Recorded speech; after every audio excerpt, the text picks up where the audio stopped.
everybody. We are unhinged as per usual today.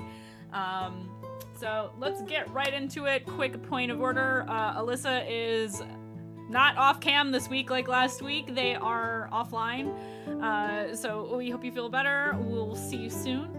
So we're gonna start with the top left of everybody's screen, introducing all of our lovely players with Soul.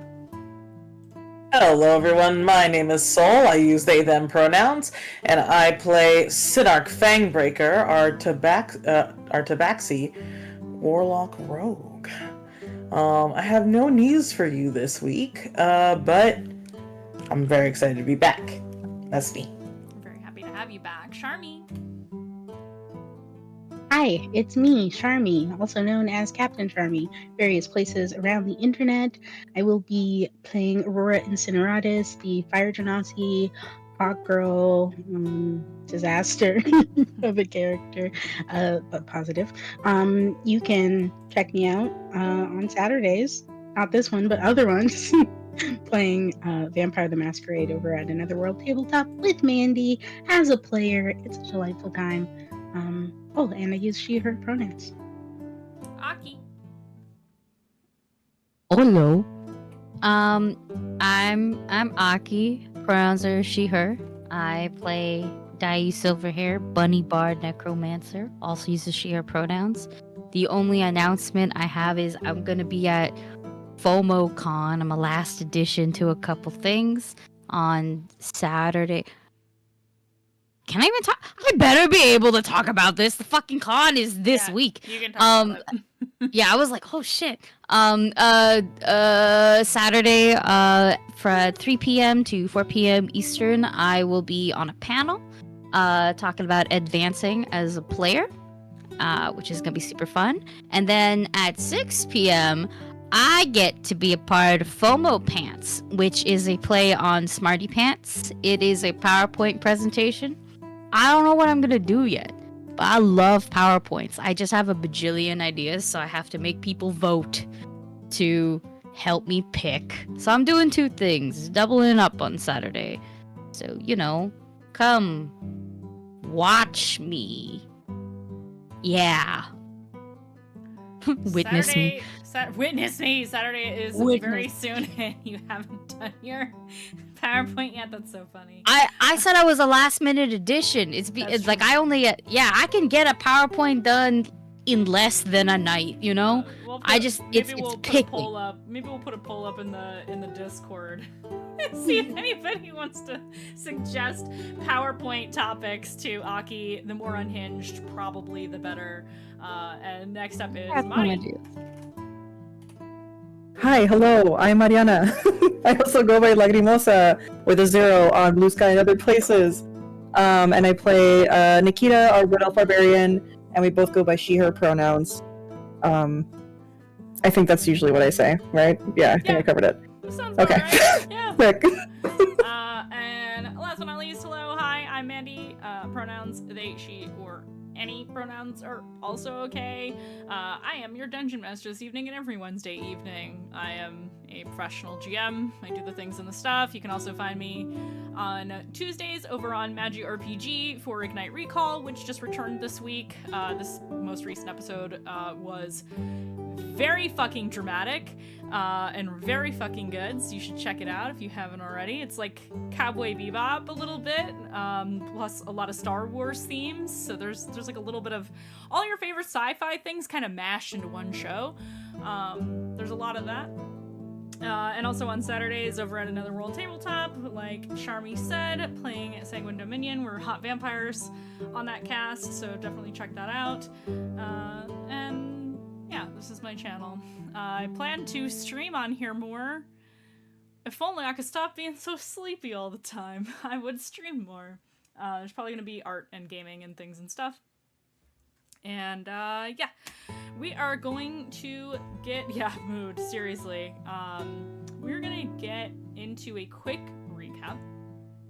I did move time zones recently, and I am not completely fucked up from that, but it definitely fucks me up on my game days because I have to log in so much earlier. Like, it's 6 p.m. for me instead of 8. Now I'm in Mountain Time Zone, so I'm just like, where did my day go? Oh god, I have to prep. That was me today because I woke up too late by accident, and then I was lazy, and then I said, oh shit, I have to be on a stream at 6 o'clock today. The EP has grabbed us all. Yeah, it's true. So quick recap.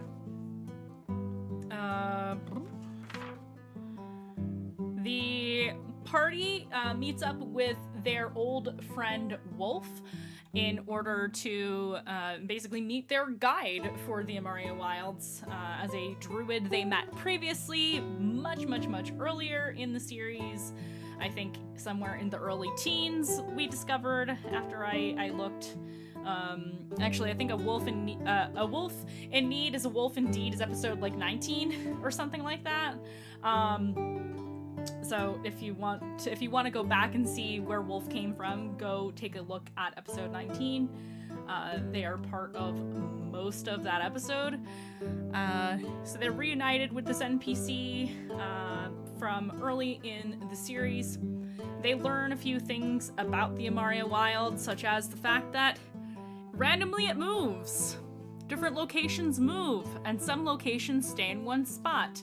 It is disorienting. It is terrifying, because if you don't stay close to whoever you're traveling with, it's possible you'll get separated by the wilds. I have created an absolutely diabolical table for this region that I did not have completed last week, but I do now. So I'm very excited to unleash this upon you all. So we have that. You also learned that there are trickster gods roaming around, possibly.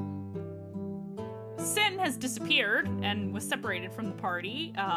No real way to discern exactly where he disappeared to. You will find out very shortly. And let's see what else. You did learn that certain bodies of water do not move.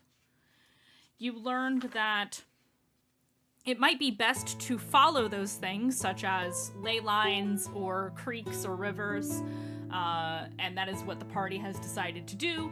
You did find some ruins. There was a lot of conversation over what to do and how to do it, and trying to understand more about the Amaria Wilds. As they continued forward and investigated, talking with trees was a thing that happened, and that pretty much covers most of it before the party decided to rest.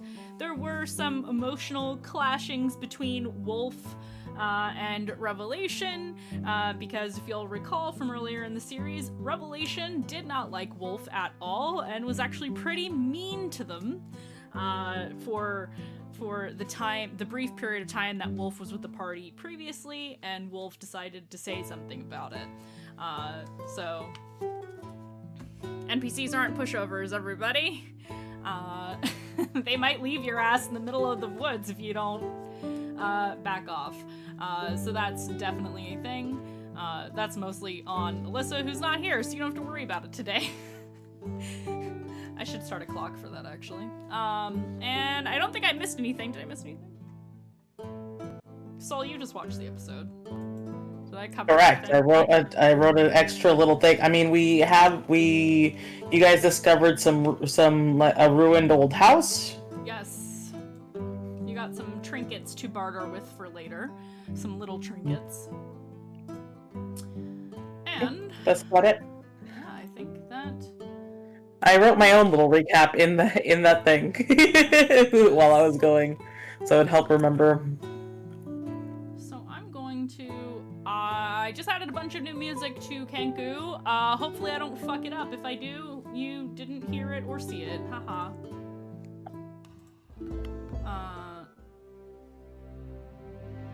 This is not right. This is fine. Okay. So we're gonna start with Sin, actually.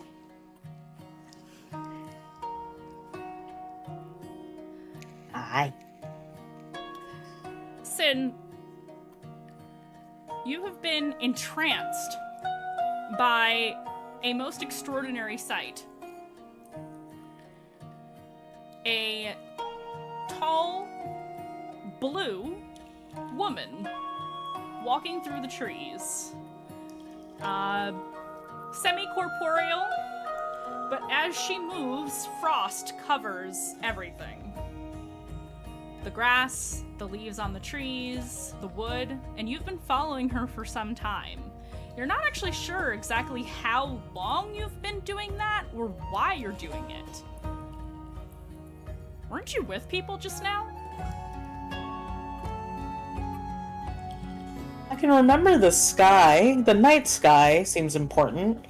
But, you know, who could I have been with?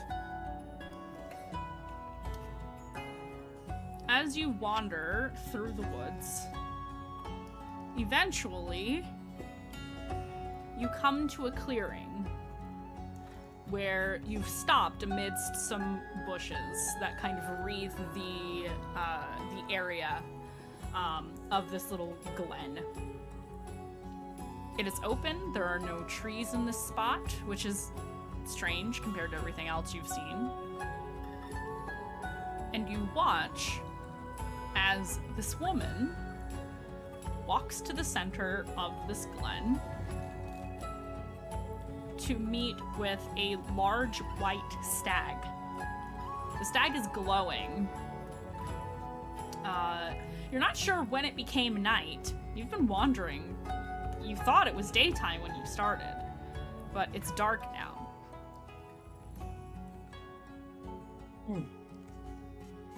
And everything around you is covered in this very light layer of frost. And she has stopped to cup this deer's face between her hands, and she's gently petting its fur.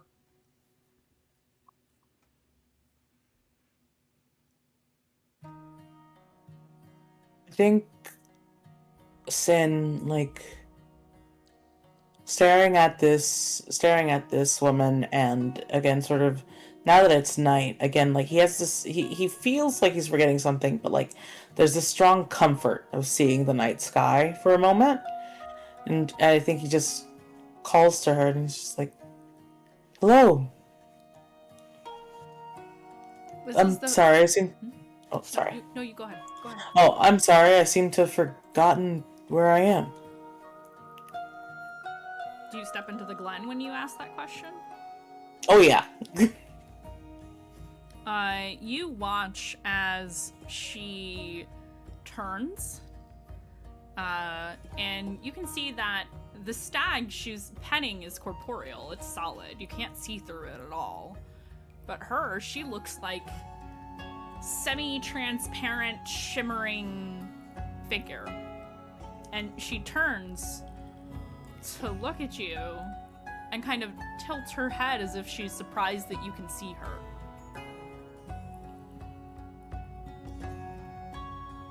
Oh, sorry, should I look away? And he covers his eyes and, looks down to the ground. You don't hear footsteps approaching you, but if you look up, she's much nearer now.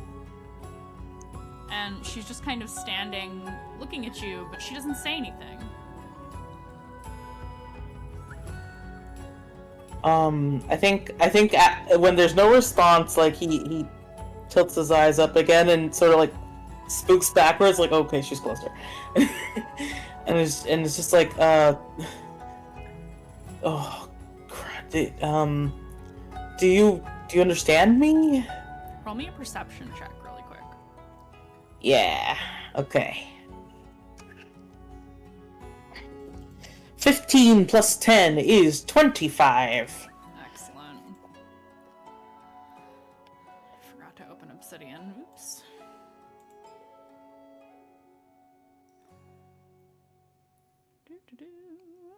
This is important. You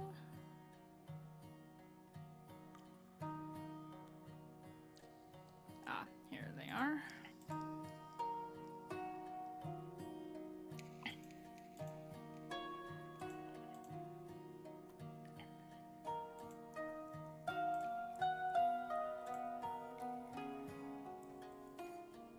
you realize that this isn't a woman at all. It's a man, a very beautiful man, who looks very effeminate. And the dress you saw from behind is actually a long coat.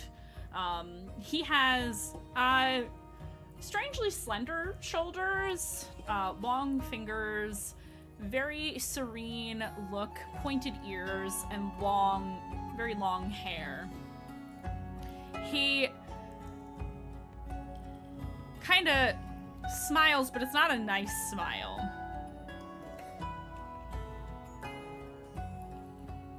Ah, that explains it. He points to the scar on your neck.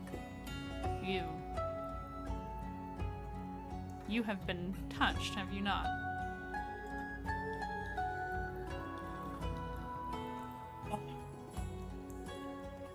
By many things. Yes, I can see it in your eyes. And when he waves his hand, you're looking at yourself with glowing green in your eyes, in your pupils, right directly in the center. 2 burning green lights. You haven't looked at yourself in a mirror or any kind of reflection in a while, and you find it striking. When he waves and like I can see the image, I definitely like Sin can't help but like lean in to try and like look closer, and again he's just sort of entranced again, but differently, just like confused at like what he's seeing.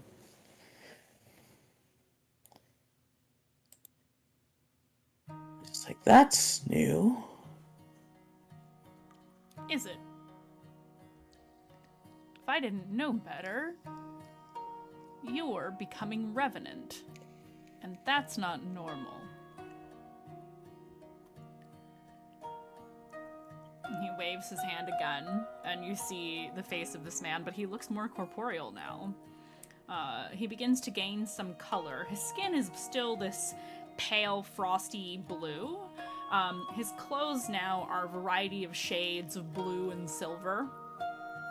And it feels cold around this man. Yeah, I think Sin can feel like the fur standing on edge, like as it like in a little shudder.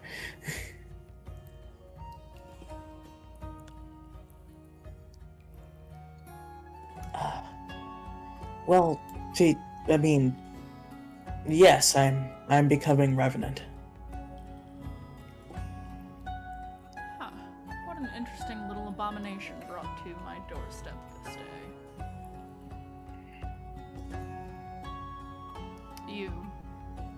I will keep an eye on you.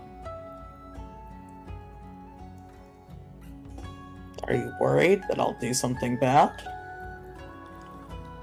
Worried? Me?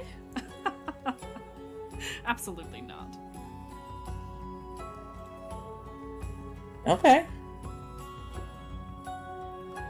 Since you don't seem to understand who I am, I suppose I can forgive the insolence of your lack of bowing and scraping.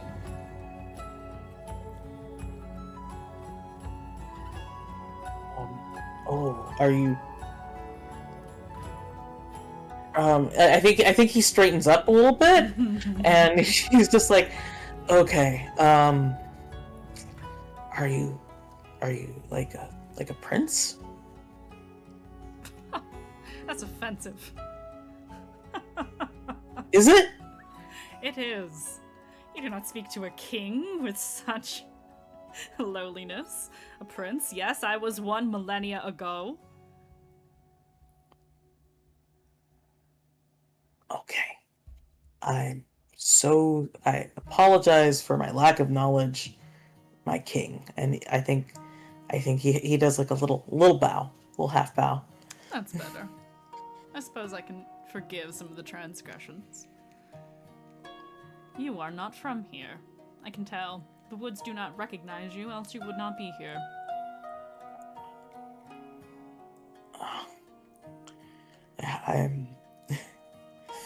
I think Sin is trying to gauge how much flattery will work on this being. One thing I will say is you notice throughout this conversation, you don't even need an insight check for this.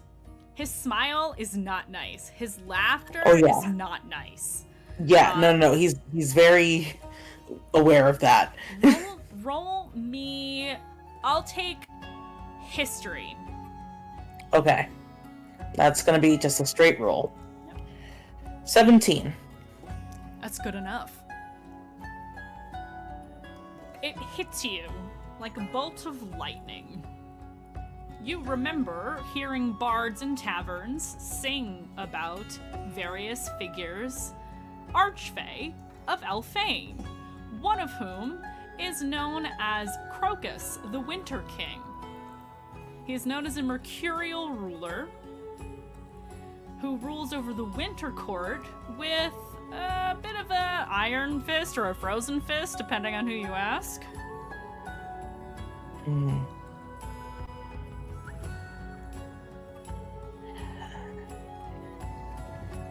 Okay. Sin is trying to not give away what he's remembered now. Mm-hmm. Again, trying to sort of like err on the side of ignorance being more forgivable than like straight up things. Just like, and I think he's just like, so my king, can I go? Well, I did not invite you here, so certainly you may. And while you are in these lands, young revenant, if one of my kind happens to move through an area that you frequent, you may be caught up again. It's common. Mortal kind cannot seem to resist those of Elfane. You simply have no control over yourselves.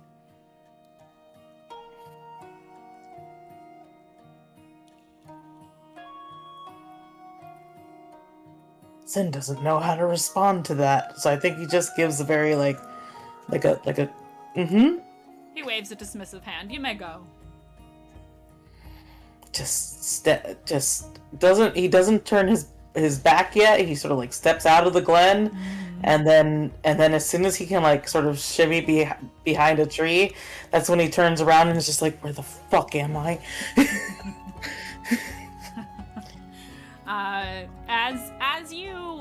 As you kind of back out, you do see more of these white stag appear.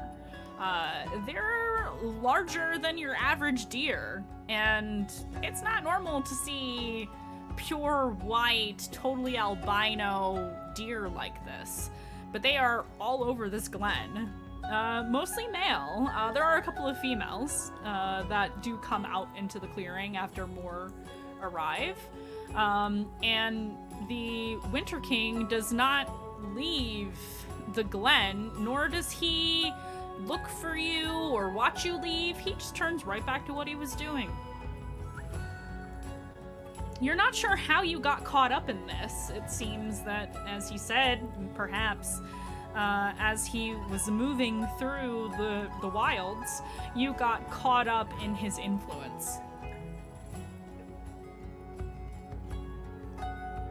Is there like I think while I'm trying to like scramble away and find my way in the dark, trying to see if I can find any landmark to look for my friends, I think Sin is trying to like take stock of his body, of like if anything felt like it changed, or or feels like off, or if he feels dizzy or something like that.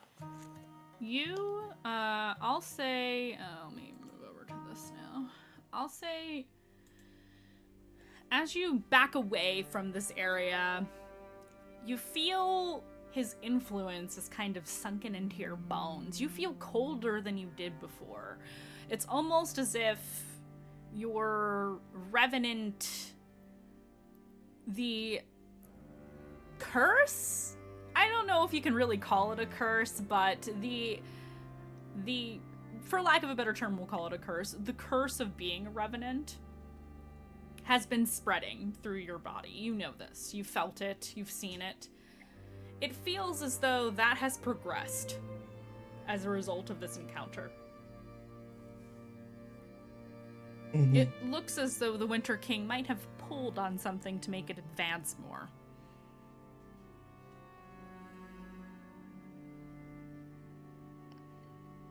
Yeah, I love that. I think Sin again sort of like he feels like he should shiver, but at the same time it's just like that sort of sensation of like, well, this is what's new now. This is what's your normal now. Why would you shiver? And I think that's sort of like putting him in odds and making him feel like a little bit off balance as he tries to stumble through the woods. Yeah, absolutely.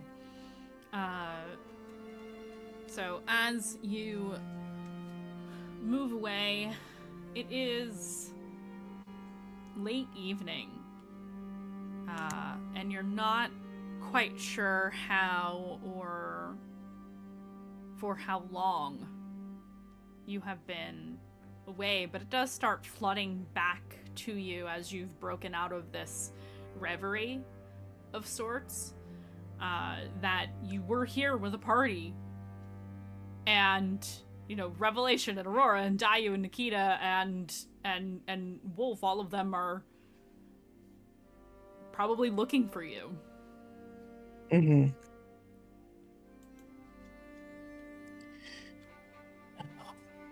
Okay. All right.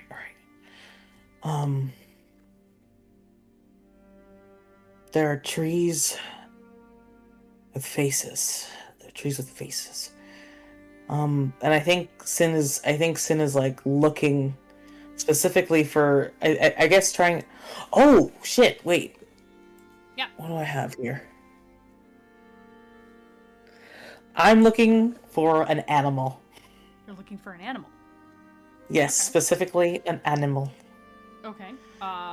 So let's see. I think that would be probably, we'll call it survival. Okay. Yeah. You're Yeah, tracking an animal. preferable. Mm-hmm. So that's an 18. Excellent. Are you looking for a particular kind of animal or just any sort of wildlife? I think preferably Mhm. a bird. Yeah. There's absolutely, it takes you a little while because it seems very quiet in this frosty area of the forest. But as you get further and further away, you do eventually hear the sounds of the sound of a bird ahead, above in the trees. So yeah, you can find one. Night bird. Oh yeah. I'm going An to. owl hooting or something. Yeah, I'm going to cast Speak with Animals. Excellent. And so that lets me for 10 minutes communicate with beasts, and I can use the influence action skill options with them. Yeah, absolutely. So as you speak with animals, let's see. Yeah, you do see an owl, just like a regular brown owl, sitting up on a branch and kind of looks at you and tilts its head in that very unnerving way as it examines this cat person standing below its tree. Do you say anything to it? I go in my pack and I get out some jerky, and it's just like, hey, Would you be willing to do a small job for me? Whew. That depends. Food. Yes, and there's more where this came from. Roll persuasion.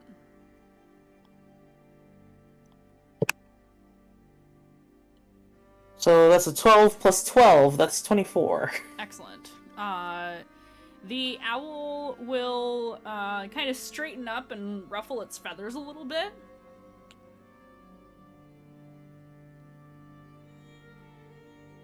You can toss that up here. I'll hear what you have to say. Sin's gonna choose to trust the owl, and he tosses it up into the tree. Yeah, he'll kind of swoop and catch it, and very fast, and like kind of swing back up onto a branch, but slightly, actually, down to a lower branch closer to you. Whew. It's waiting. I'm looking for a group of travelers.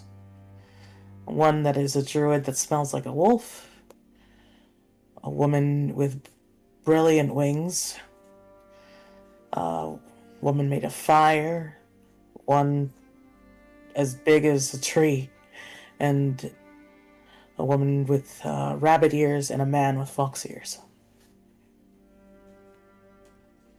Do you think you could see if they're near the area? Maybe guide me to them? Whew, certainly. Stay here. And it will take flight and fly away. And you wait for a few minutes. But before long, you hear the hooting and flapping of wings returning rapidly in your direction. And the owl will land on a much lower branch, practically within your reach.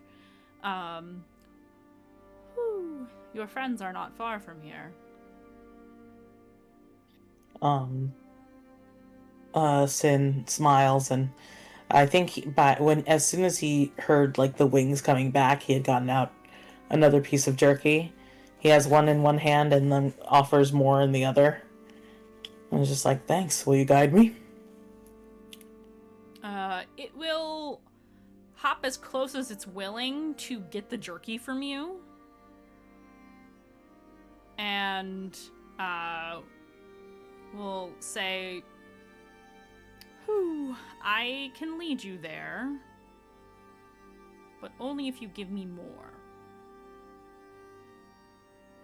You want more right now? Yes. I think Sin knows that he's gonna lose all his jerky. I think he's aware of this, and he nods and he gives what he has in his other hand as well. Yeah, this owl basically attacks the jerky. Like, it's clearly hungry. And will kind of flutter in the air, kind of not hovering, obviously, because birds don't hover, but kind of staying roughly at a same height for a moment, and says, follow me. And Sin follows. You notice that it tries not to fly too fast, and maintains the same speed you do as you venture off into the night. And with that, we're going to the camp, where the rest of the party is camping for the night. You are getting ready to go to bed. It's probably about bedtime for you all, as you are, I assume, in the hut, if I recall correctly, in the hut by the creek. Did I remember that correctly? Yeah.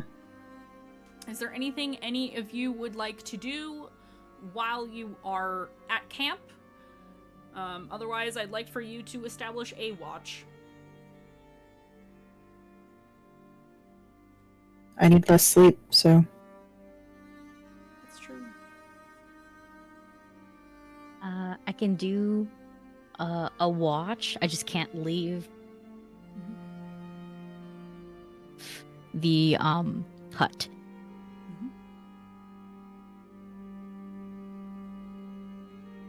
Okay, so Nikita, you're gonna do a watch? Yes. Okay. Wolf has opted to rest and said that if you needed somebody else to do a watch, to wake them up later. So you step out. How many we doing? However many you wish. Are we doing buddy watches or are we up to doing you. solo It's watches? up to you. I think solo's fine here. Okay. So, Nikita, you sit for your first watch. I will take a perception check, please. Yeah, natural 20! For a total of 25, I think it is, but plus 5. I have my thing open, I promise. But, like, the character page, not the sheet. How dare you. Money's in I know. chat. Yippee! I clicked on Nikita's page and now it's like just like buffering my bed. I think it's plus 5 or 4. If that makes a difference. I think I have your sheet up. Let me look. Here we go. It is plus 5. So yeah. Nice. Okay, sick. Hey, memory. Excellent. Sort of. Fantastic. Yeah, you... your watch is relatively uneventful, except you do see a... I don't know if this is the correct term, so nobody yell at me in chat. You see a pack of deer run through the woods, leaping over the creek and continuing on their way, not terribly far from your camp. Normal deer. Normal deer. Yeah. You do see that. You notice that the stars and such, which you can see a little bit through the thick canopy, herd of deer, thank you, through the canopy of the trees above you, that there are many stars, just like when you are in the Vale. It is very clear here.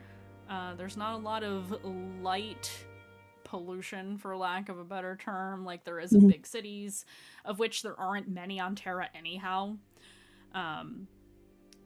But with your natural 20 perception, off in the distance, you do hear the occasional owl, you hear birds, you hear crickets, and you see the occasional firefly. Even further out than that, you do see some movement. And that is... Look at my handy dandy. You do see some individuals moving through the trees, but they are quite far away and don't seem to be facing in the direction of your camp at all. But you do see a small group of people. It's hard to get any details, but they look humanoid, off in the distance.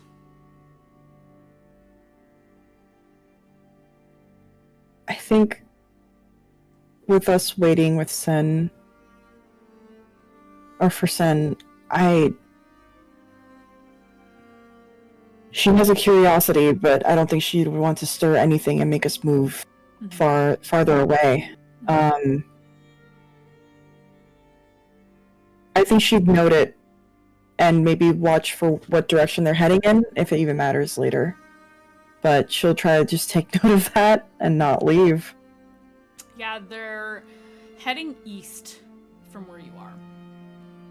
And they're just walking along.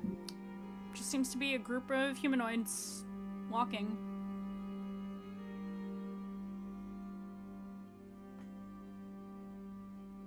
I think she'd note it, and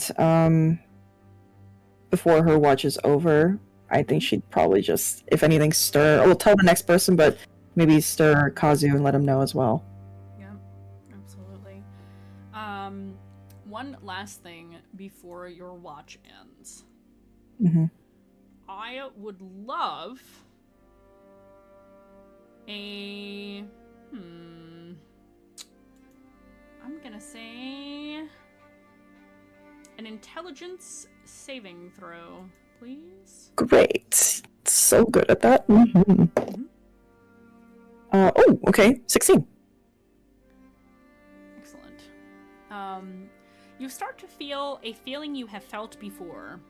This strange kind of deja vu, this bit of reverie that starts to surface in your mind, and you start to feel that feeling again, just like you did at the tree on the mountain. Just like you did at other times when you had flashbacks of your past, but you shake it off, and nothing comes to mind.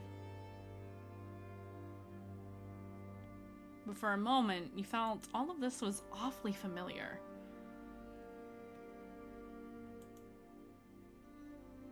There's a lot going on internally with Nikita right now, between feeling a little homesick in a way with Okurai, at least, because of the camping that she did and being able to see everything as beautiful as it was before, the commotion that she's experiencing right now. Yeah. But I think she's just so stuck from all the feelings of her memories being not even a concept to her, just a static, sad whisper, if anything, to now just being a hammer that just hits her in the head randomly. Yeah.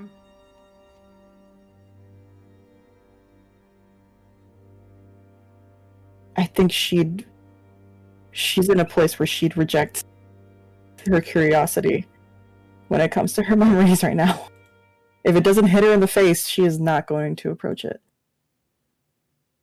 Fair enough. When you are done with your watch, who do you go to next? Do you go to Kazu? Do you go to Aurora? Do you go to Wolf? I think she'd try to let everyone rest as much as possible. I think she'd go to Wolf. Okay. You, after a few hours, you go to where Wolf is sleeping, and shake them awake, and they just kind of like, oh, right, watch, that's a thing. Yeah. Sits up and rubs their eyes. Sorry. Everything So done, okay out there? yay. Everything okay out there? I think so. We're not spotted or anything to my knowledge, but there's a lot of movement. I saw some people walking away from us towards the east, but I don't think it's worth pursuing until we find Sin. Probably wild folk trying to move around while the wilds are less active. Mm. Don't worry Right. about it. If they're not coming towards us, I wouldn't worry about it. Wait! No, not worried. I think I'm fine. Well, your turn. If you need anything, wake me up or Kazu. Yeah. Okie dokie. They get up and kind of ruffle their already messy ass hair.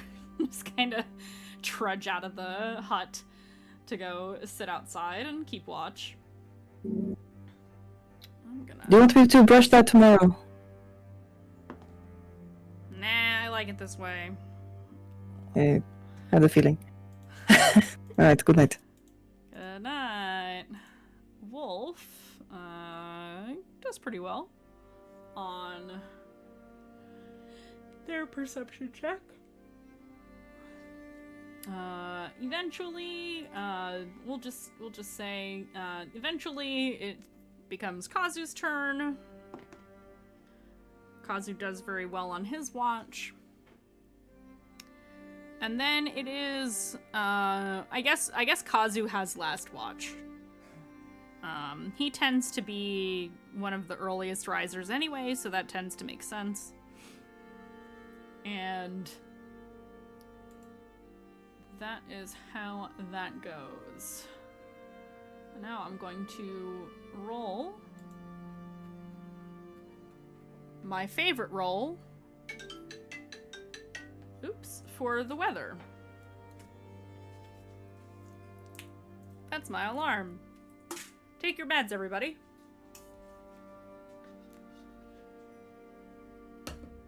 All right. Like, redeem your bonus. Take your meds. Yeah. All right. The weather.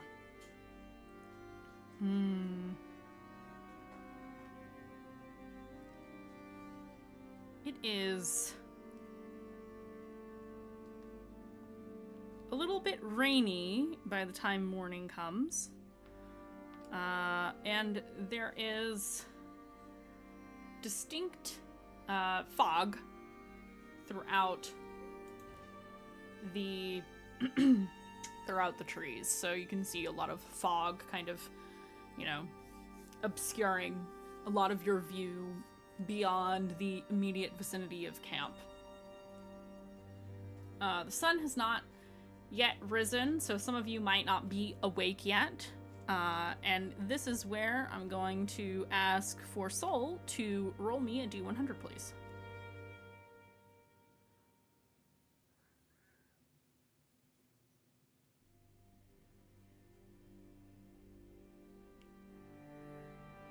$26.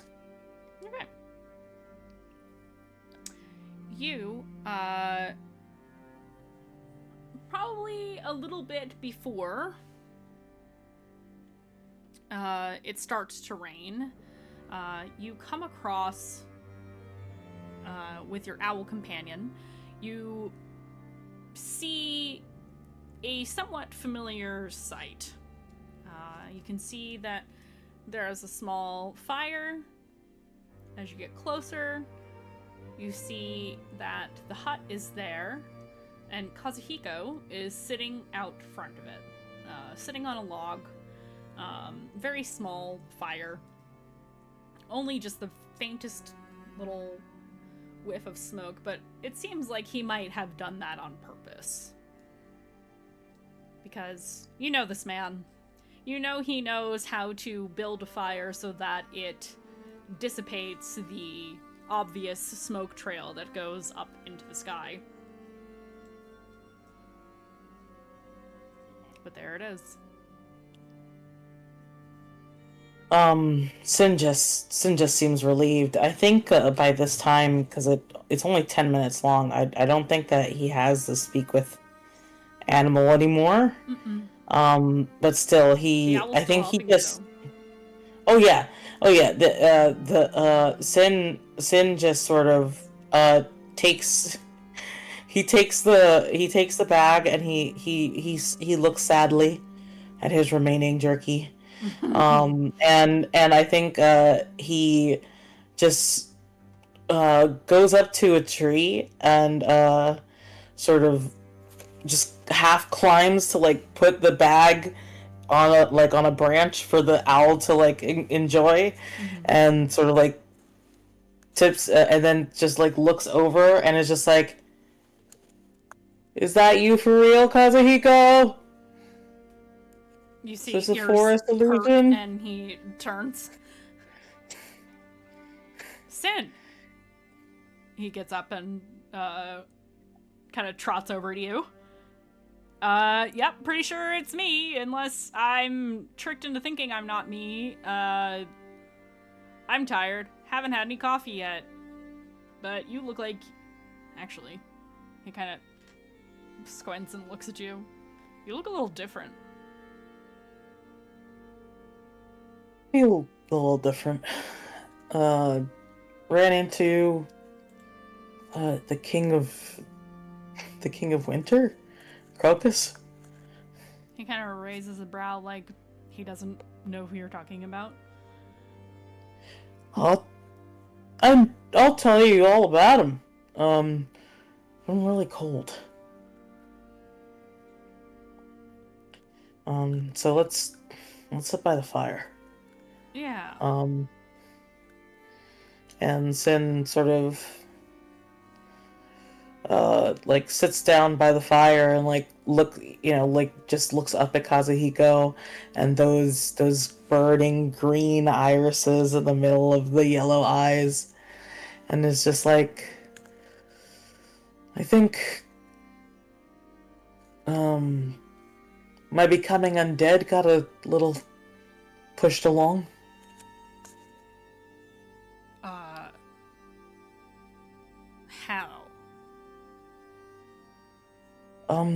So it was afternoon, and I was in the small clearing with you guys, and I saw a really beautiful figure, and then it was evening, and I was in a glen,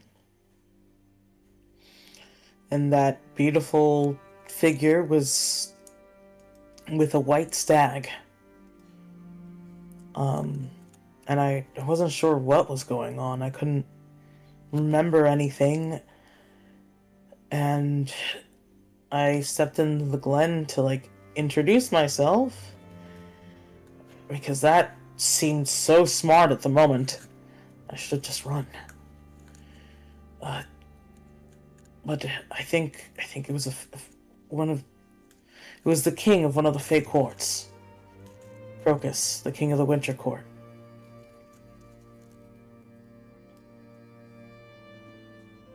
And he made you more undead? He showed my face to me. I hadn't seen the green in my eyes, and it became colder when I left the glen. I think maybe just... He said he would keep an eye on me. Called me an interesting abomination. So I think maybe That's strange. he pulled on something.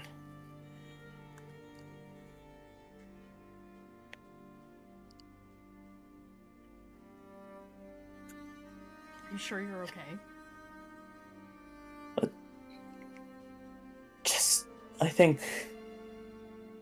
I don't know, I feel very stupid. I don't know. I pride myself on being, well, I'm not exactly careful, but I'm smart. I can get myself out of situations. But I didn't even realize that I was following him. I didn't realize how far I'd gone. And I had to give all my jerky to an owl to find you guys again. Well, thankfully we can make more of that. Yeah. So you didn't get to sleep at all? No. Well, if all of my racket didn't wake everyone up, maybe you can catch an hour or so of sleep before we head out. That sounds nice. And you kind of notice that he's watching you as you go to enter the hut. As if he's waiting to see if you actually are able to get into the hut.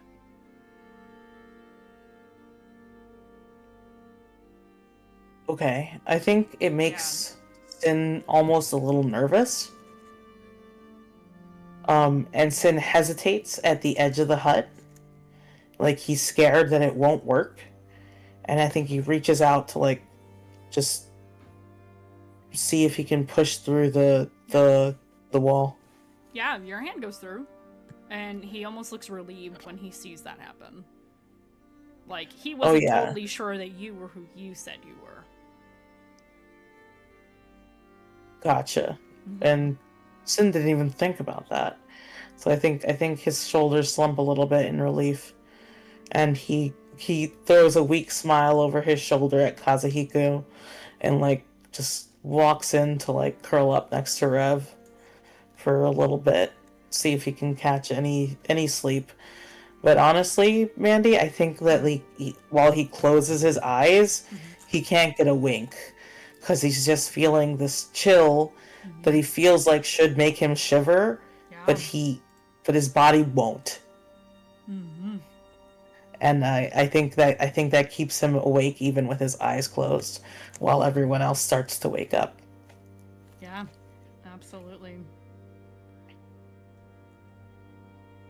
Okay, so Take that one level of exhaustion. yes, because I don't think you're quite at the level where you don't have to sleep anymore. Yeah, you're not there yet. So you I would like for everyone else to roll perception with disadvantage because you were sleeping to see if you hear Sin return. What if I'm a rabbit who hears real good? Can I roll perception sleeping. normally? No. I just got 2 natural 20s for a perception roll. I have to freaking throw out there, by the way. But it's a 7 in the end. Well, plus 5. Anyway, with a disadvantage. So you got a 7.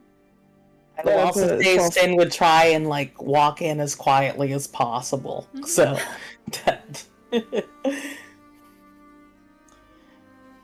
I rolled an 8. I'm asleep. Okay. 12. My perception is a plus 11, so even with a disadvantage, it's 20. Dirty. Yeah, you definitely catch a bit of the conversation outside, and it's enough for you to kind of open your eyes and like peek to see what's going on.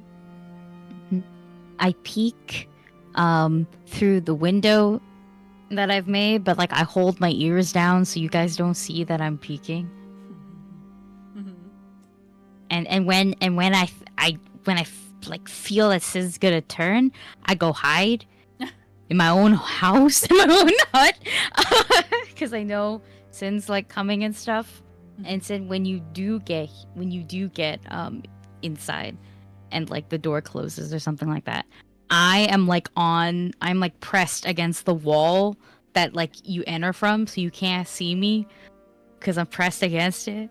And when you get in, I'll be like, hi.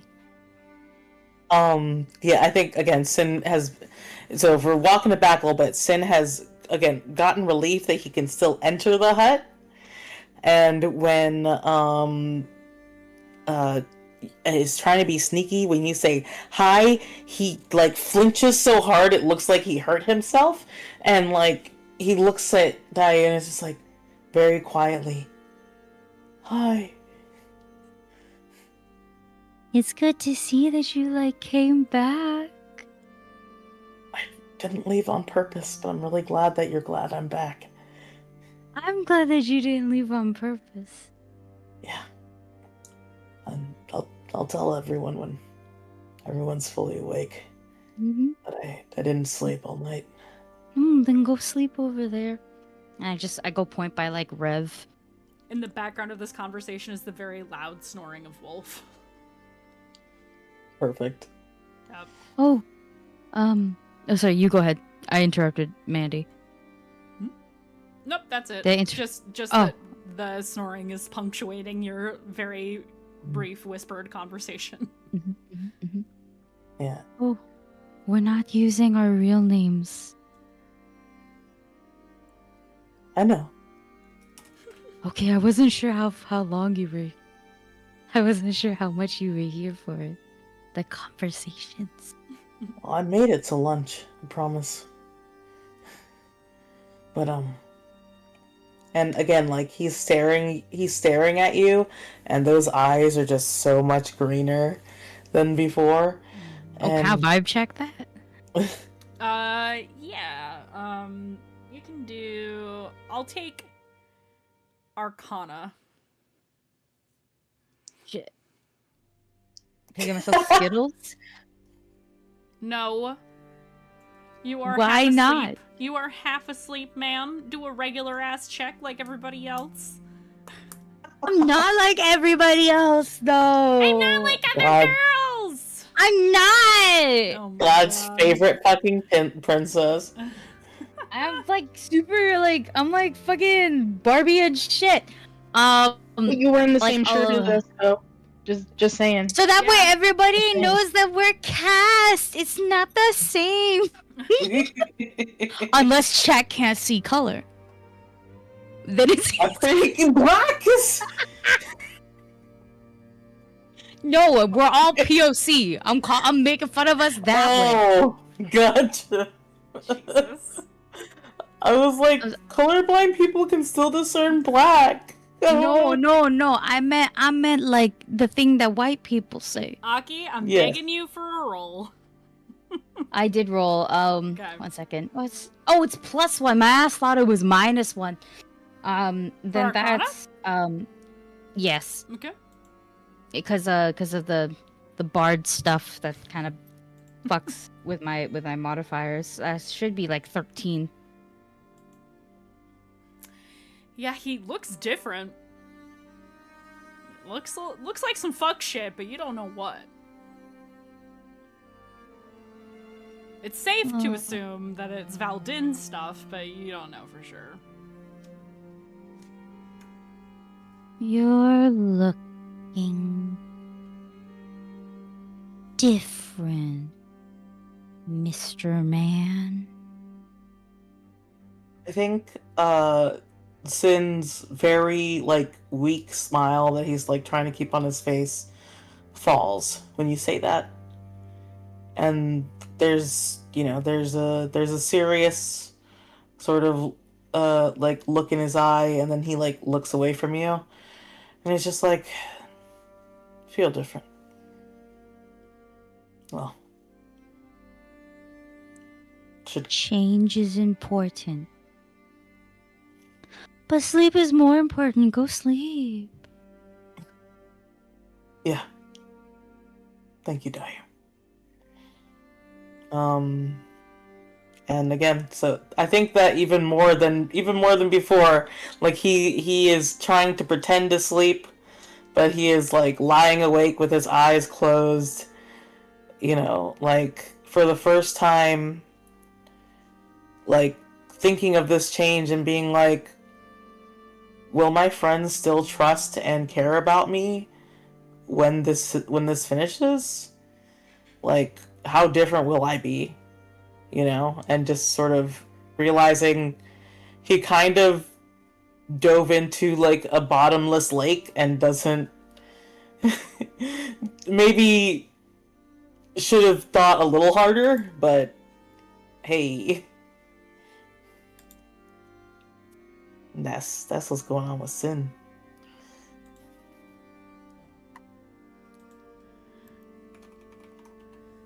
So we'll say that a couple of hours pass, and it's around this time that everybody starts waking up, and you all eventually realize that Sin is back. That he arrived in the wee hours of the morning, while Kazuhiko, as per usual, prepares a little bit of breakfast for everyone. Aurora's first question: where'd you go? I got charmed by the Winter King, the court of the Winter King, the King of the Winter Court.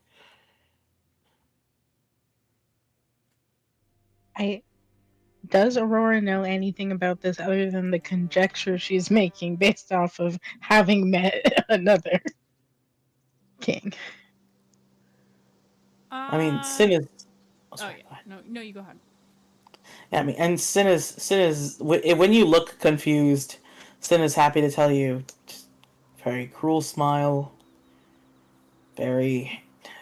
He rules his court with a icy fist. I'm almost glad that. Have you heard of him? Yeah. DM question.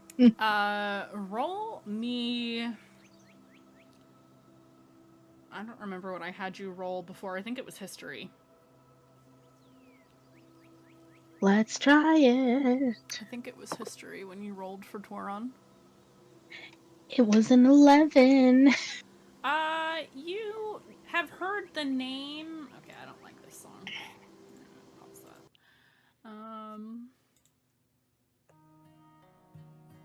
Yeah, this is fine.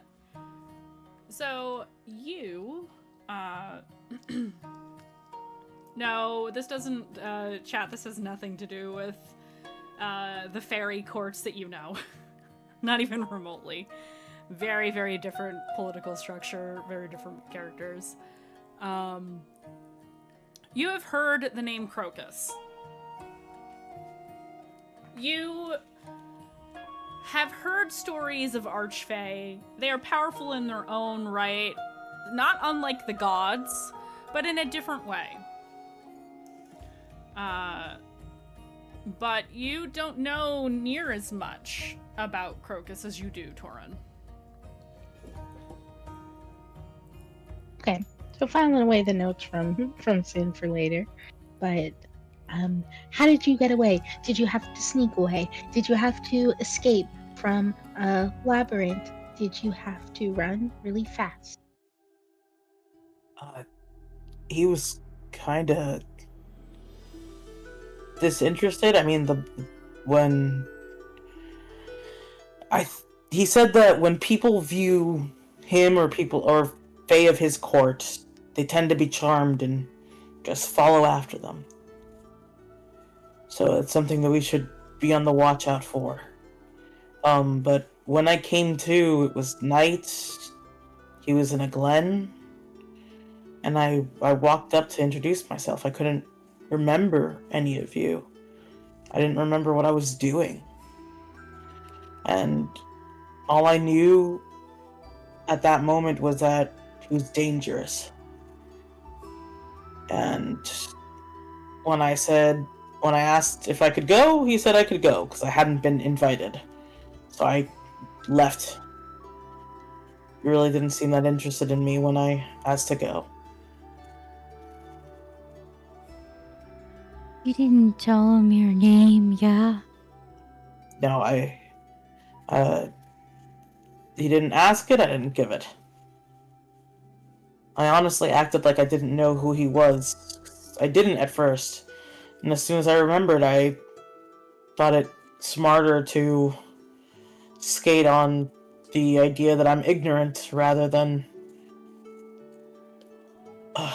unmannered. I don't know.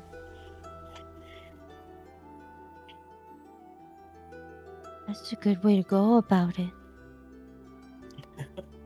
Our experience was so much cooler. Like, nicer. Seems like this person... Yeah, seemed Torin more was really nice. uptight. This person does not seem very nice, and That I don't like that for you. But I'm glad they you weren't stayed. invited? I wasn't invited. No, He said that it happens sometimes. If we cross paths with one of his court, we might just be charmed to follow them. Well, like Aurora said, I'm glad you're back and safe. Yeah. Thanks. I don't like that we can just disappear like that. In here. I was gonna ask what people usually do to guard against being charmed by Fae. Wolf kind of I can pipes up counter at this- charm. Wolf kind of pipes up at this point and says, well, you can get protection, but you probably have to buy it from one of the fairy shops.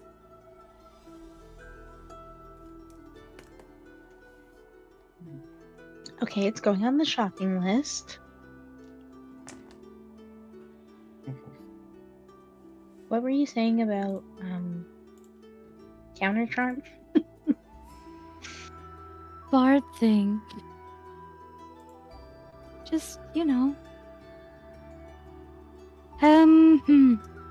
haven't done it in a while, but it's just kind of like if I can tell that something like that is happening, I can interrupt it. I haven't really had a chance to do that because I can only do it within like 30 feet.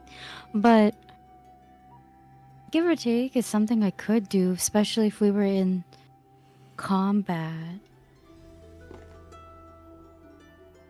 I also have the zone of truth, so I mean, they wouldn't like that. I thought they couldn't lie. I know, but I don't think anybody likes the idea that they have to be forced into a ring to speak the truth.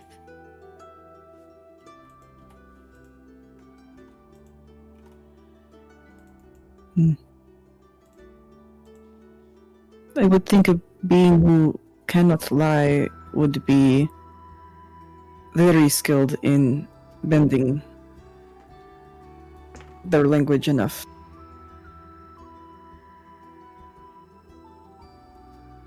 Quite a fun thing to do when you know how to do it well. And Sin gives like a tired half smile. He's a lying liar face who lies.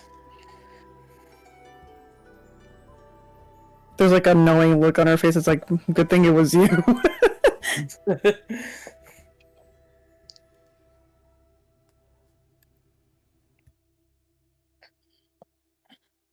In any case, I'm sorry if I kept you all from going too far. We should probably try and make up for any lost time today. Yes, I think we're going to continue along the, what is it, the stream now? I don't remember how The this creek.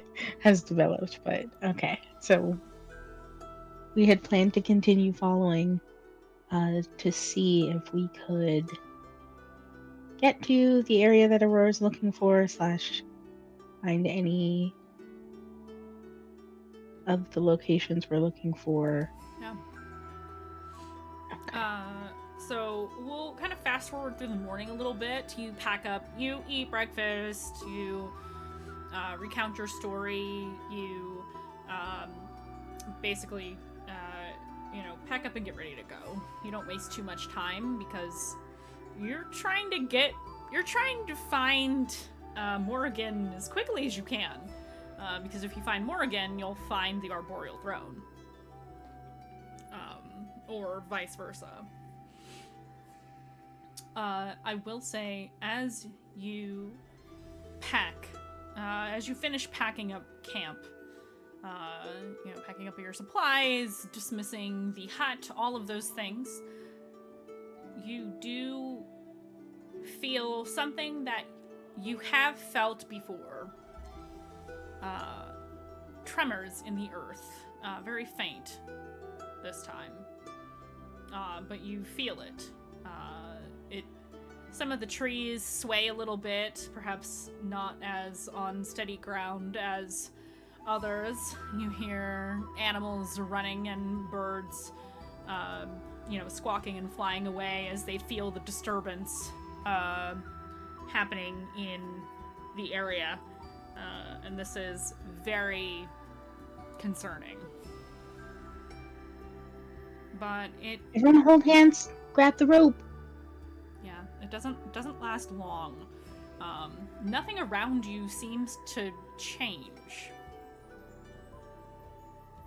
You're not sure if this is what you were expecting until Wolf speaks up and says, "That was an earthquake." And how common are those? Well, let's see. In the last however many months it's been since I've been cognizant of my memory, it's happened a few times, but usually in Southmore it's a bit worse.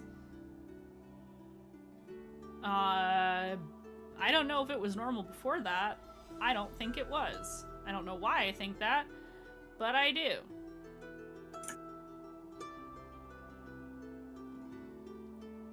Do you think it has to do with the throne? Who could say? I don't know. Ooh, we did have a shake when we were in the burrow. Yeah, Wolf was with us for that.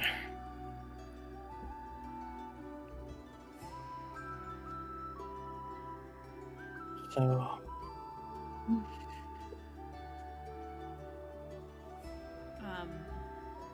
So yeah, I don't know. I don't know if it's the throne. It doesn't feel like it. Could you ask a tree? I mean, I'm pretty sure it's an earthquake, but No, I mean if it's normal or something. You know, the tree. Who would know better if not the trees? the Who animals? only just live here. that's a good point. And they'll turn and go speak to the trees around here, and come back after a little bit and say, so apparently it's been happening more recently, but trees don't really have like a great concept of time, you know, and stuff. I bet if we found some locals, we could ask them.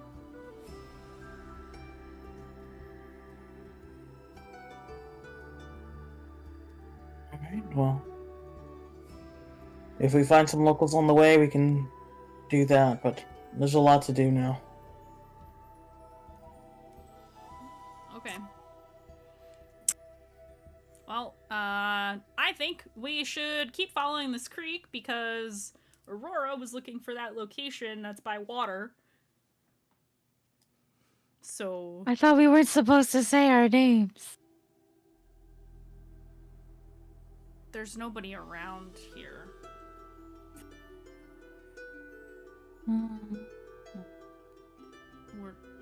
I was talking about when we're around people. What if they're hiding? Okay.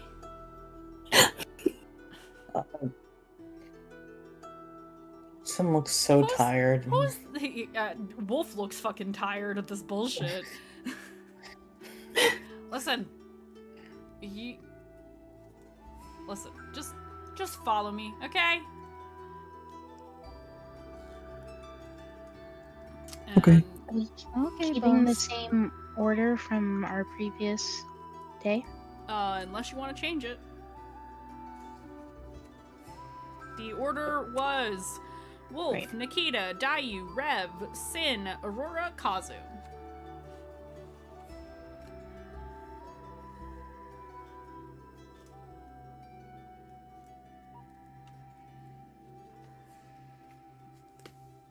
Hey, I'm we good to following the keep it. creek. Sorry, you both talked at once. What? Was that Charmy? I was just saying we're good to go.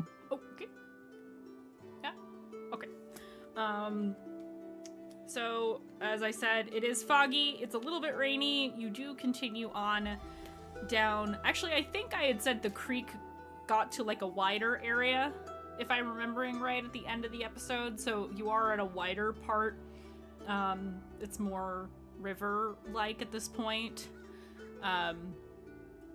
And you continue down that way for quite a while, and the water seems to be moving a little faster as you go along. As you come to realize that you might be getting close to a waterfall of some kind, something changes.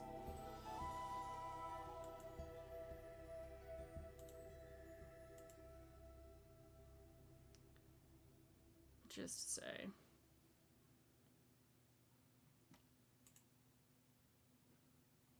Oops.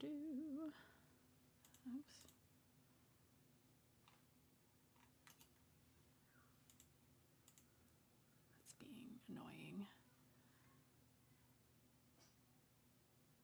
Nope, that's too epic.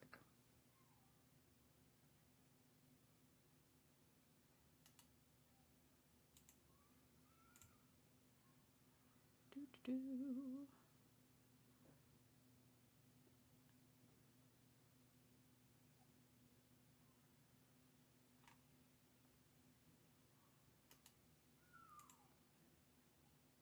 my goodness.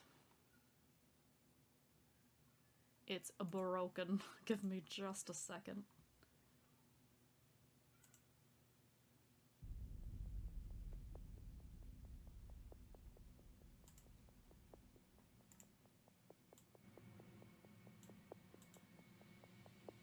You begin to feel the earth shake again, but in a different way.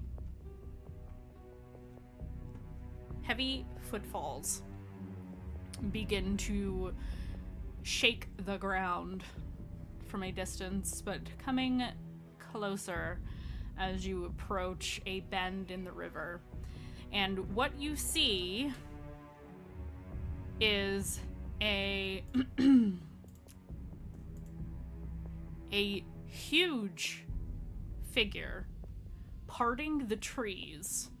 It is twisted black sinew, long, massive horns that curl back behind its head, and the mist, the fog in this area begins to turn black as this alien-looking creature with multiple eyes on the front of its face, long claws, long sinuous legs that end in what look to be hoof-like shapes. This massive creature steps into view. It is terrifying. I need for everyone to make me a Constitution saving throw as you see this horrific figure come into view. I have a question. Yes. With exhaustion, it looks like there's new exhaustion and old exhaustion. Are we doing new exhaustion or old exhaustion? We're doing old rules. Fantastic. Yeah. Okay, so that's ability checks. Is a saving throw considered an ability check?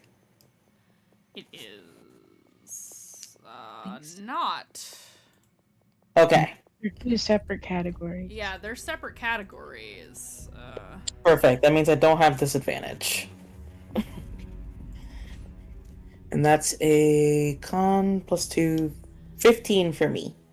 Yeah, I was gonna say, it would be... I thought they Well, might be different. actually- Kind of like death saves are not ability checks and stuff. Hold on a sec. Third level of exhaustion is when it affects your saves. Yeah, Gotcha. yes. Okay, yep, you're good to go. You're not there yet. As in xenomorph or gray? It is not like a xenomorph. It is a tall humanoid figure with hoof-like feet and big horns and this black mist coming off of it. And it has multiple eyes on the front of it.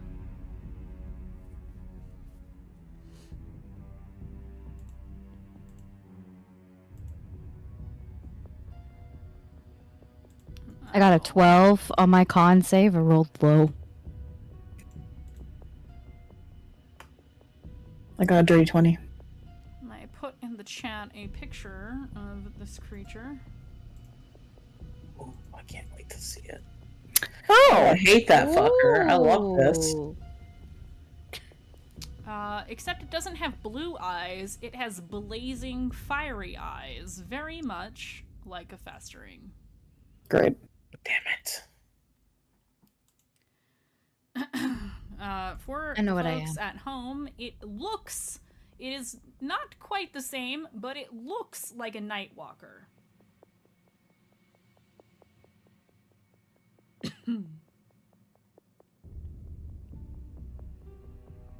you want our totals? Should I keep going? Yeah, I'll go around. Soul, what did you get? 15. Okay. Charmy, Charmy. 24. Aki. 12. Okay. Mari. Got a dirty 20. Okay. I will have to roll for Revelation. And Kazu and Wolf. Yes. I forgot to pull up Revelation's character sheet. Her con save should be much better than before. Yes.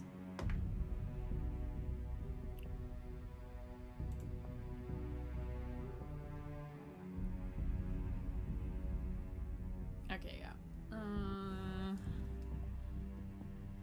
Rev got a 23. Kazu. Oh, fuck yeah. Let's go. Kazu got a 21. Wolf. Oh no, poor Wolf. Wolf got a 4. Grand total of 4. So we're gonna talk about damage now. If you Damage! Fuck. If you did Gonna walk. not make the con saving throw DC was 21. If you did not roll higher than 21 or higher, you take 14 necrotic damage. I take 7 because of evasion.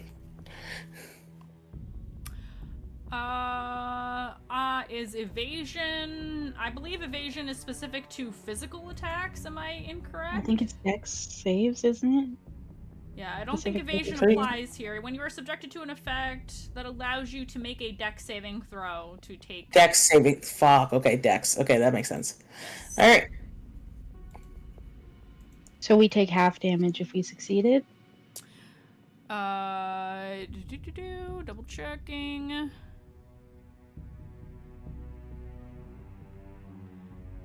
No, you do not take half. 1 second.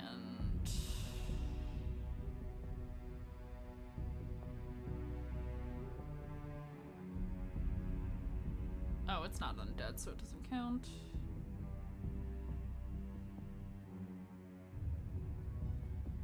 How many levels of Warlock do you have, Sin? 2. So I'm saving throws against any disease. Okay, yeah, you're not, you're fine. You've got what you got. And it is at this point, as this thing steps into view and you watch the color begin to drain from all of the flora and fauna around it, I would like for everyone to roll initiative as this thing turns towards you all. And now we get the epic music. Okay. Initiative is an ability check.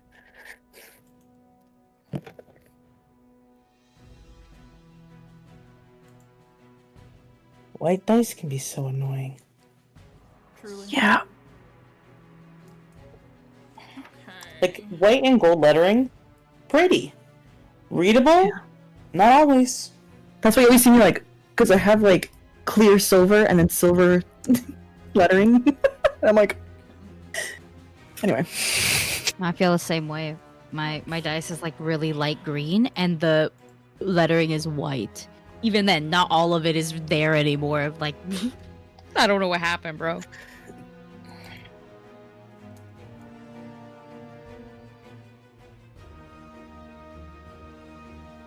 One second while I roll for...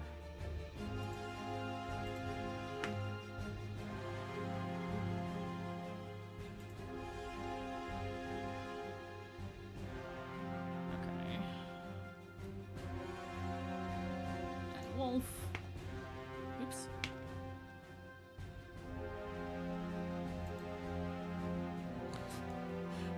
God, Wolf. Wolf took 14 damage, so I'm gonna... Oh boy. Your poor little low-level guide is not doing well. Bestie hide. Okay, 20 plus. 20 plus. Oh boy, okay.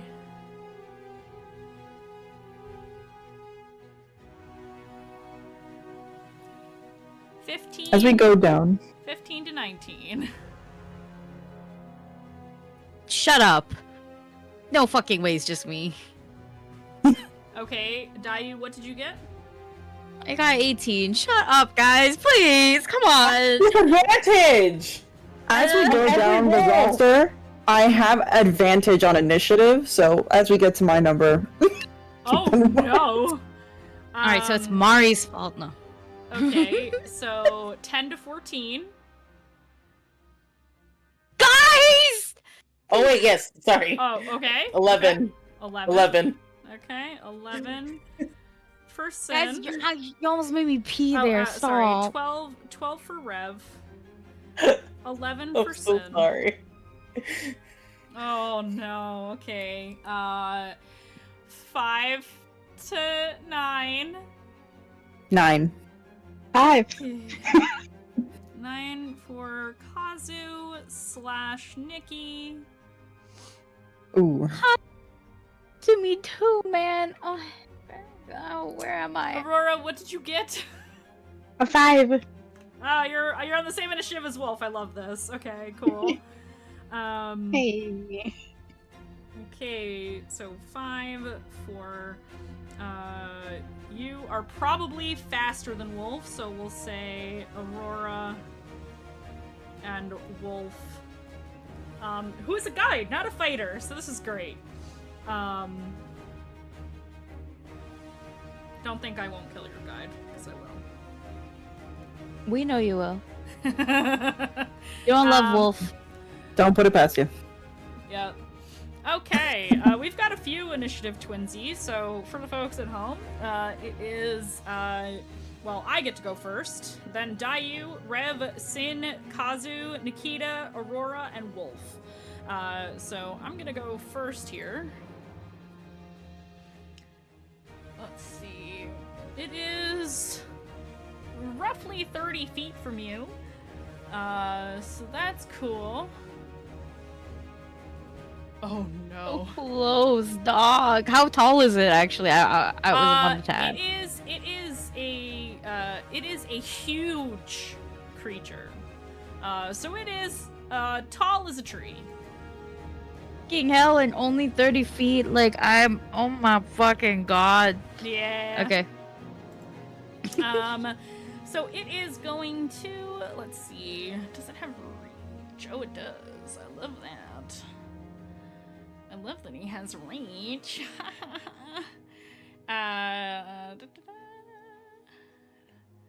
Okay, uses this item twice or one and the other. Okay. Oh, Jesus fucking Christ. I forgot how evil this is. It is going to point a claw at...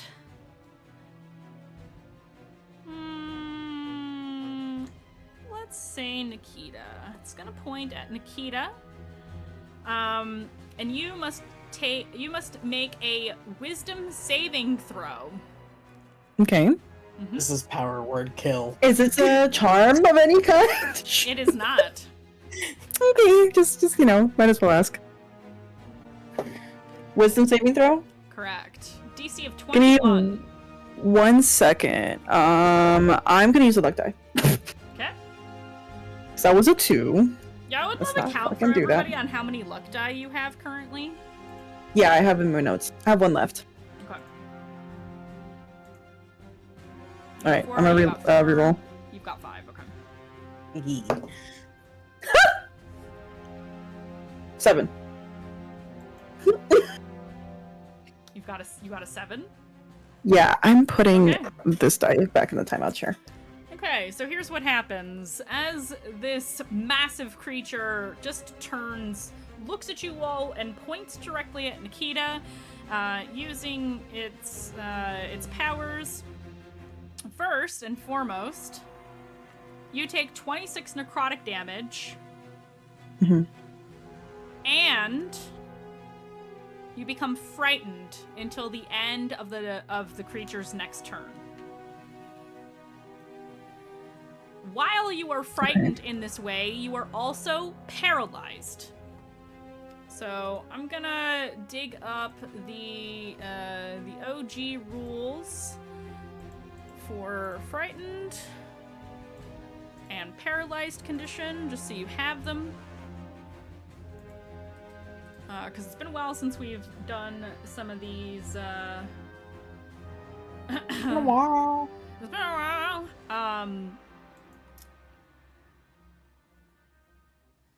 So that is its first attack. And its other attack, it will get within about 15 feet of... Oh, let's see. I'm gonna roll for this. Excellent. It's gonna get close to... actually, who was in front? Wolf is actually in front. So it's gonna be Correct. Wolf. It is going to use its 15-foot reach to do, basically, enervating focus. It is going to use its claws.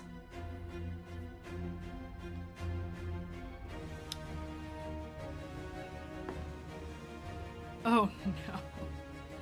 That is a 28 to hit Wolf, and it does 28 necrotic damage.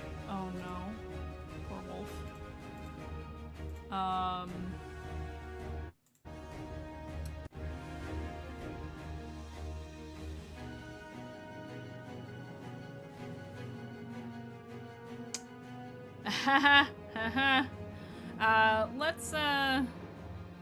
Let's see what the con saving throw is. Actually, wait, is it? It does have Life Eater. Okay, yeah. Actually, it's pointless for Wolf to make the saving throw. You watch as this thing walks up to your group before you've had a chance to untie yourselves from the ropes, slash across the front of Wolf, and they immediately collapse to the ground and start to turn gray. They're not breathing.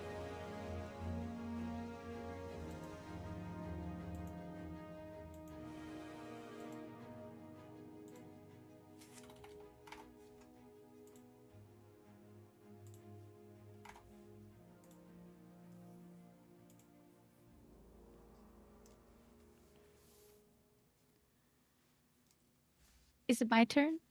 It is your turn. Thank you.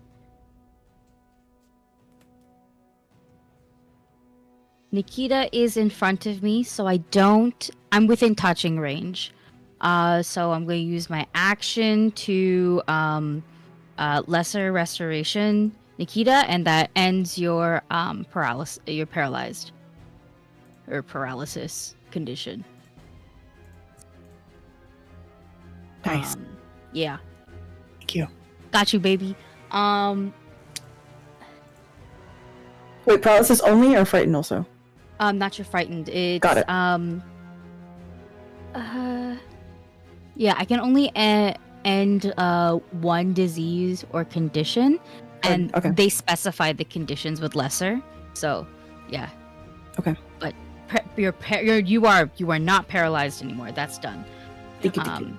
Yeah, that's my action. My bonus action.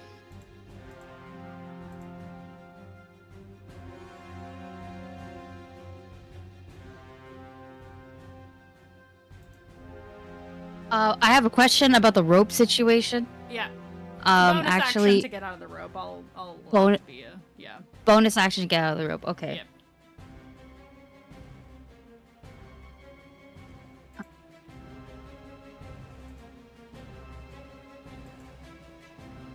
My bonus actions though.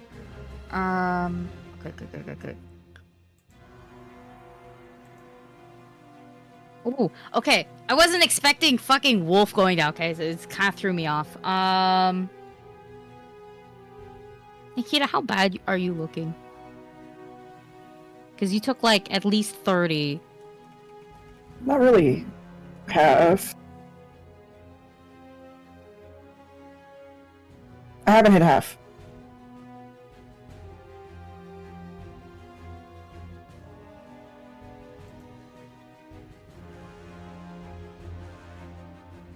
Okay, yeah, fuck it.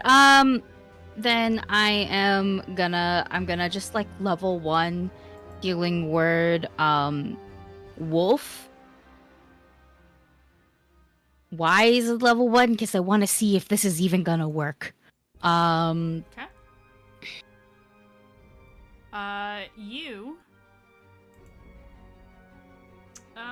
Wait a second. Hold on. You used Lesser Restoration as an action. I use lesser restoration. You're right. I can't do that. Yeah, it you has can't to be. healing word. Yeah, I can't healing word. My bad. Mm-hmm. I'm very used to Pathfinder. It's okay. Shit, bro. What can I do? You can untie yourself and move away from this thing. Yes, that's really it. Unless. Yeah. Strongly recommend. Yeah, that's it. Yeah, that's it. I'm untying myself and I'm dipping. I'm going somewhere else.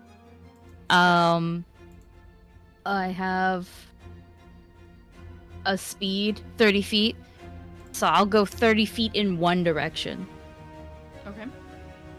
Mhm. So you move away from all of this.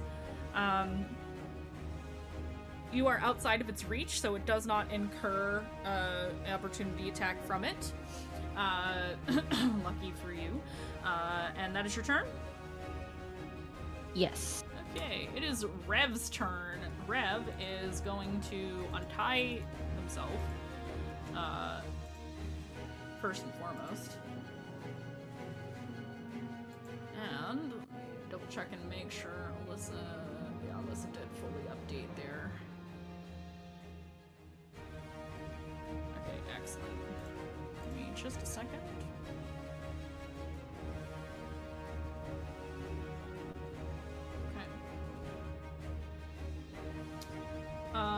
She is going to move off to the side, but stay just outside of its range. And is going to start with an Eldritch Blast to see if it does anything. You watch as two beams go off. I'm not going to describe them. I'm not going to take that away from Alyssa. I don't know what they look like anyhow. I don't know what their magic looks like anymore. So they let off 2 Eldritch Blasts.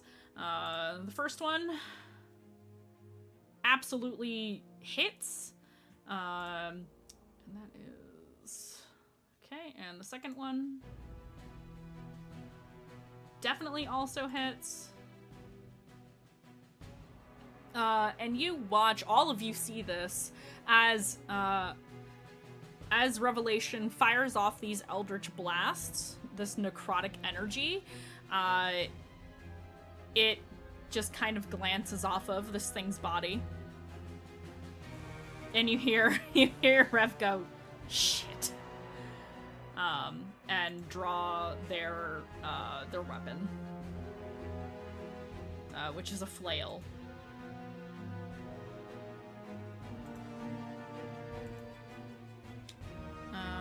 So I think that is their turn.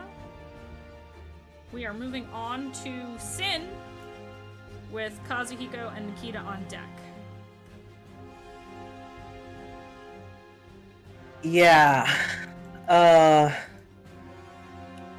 Sin sort of is watching all this and I think is big despair. And I would, instead of untying myself, I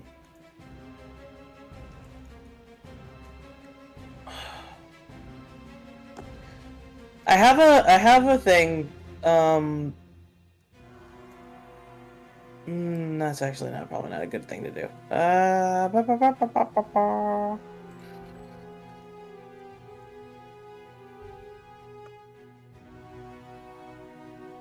Oh, it didn't let me add this spell. I need to look up how Spare the Dying works. If anyone knows off the top of their head. Do I need to touch them? You have to touch them. By touch? Yeah. Yeah, only and only specific ways you don't have to. Like I think grave clerics don't have to, but everybody else kind of has to. I see.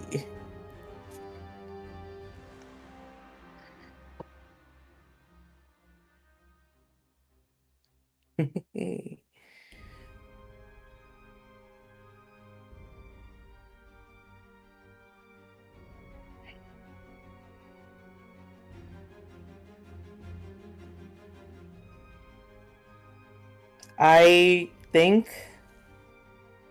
Sin starts tugging at the ropes and yells, I don't think we can take that on.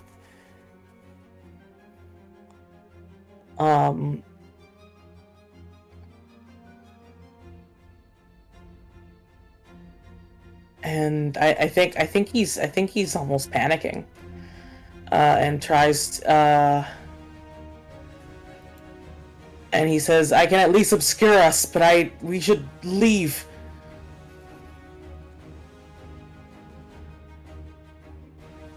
And can I hold an action to cast Fog Cloud if people decide to run, Mandy? Yeah. It's already pretty foggy, but yeah, you could do that. I mean, I don't know if this thing can see us still if we make it more foggy. Is the thing? No idea. Yeah. Yeah. I love the idea of obscuring it more so he doesn't kill us.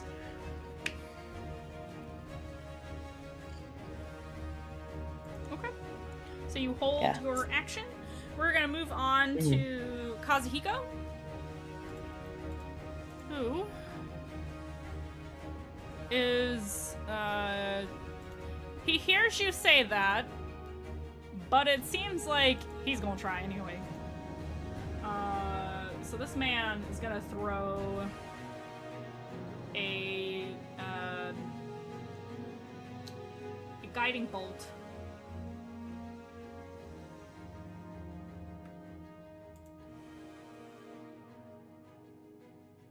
That hits. And he's throwing it at a very high level. So many dice. It's 37 damage.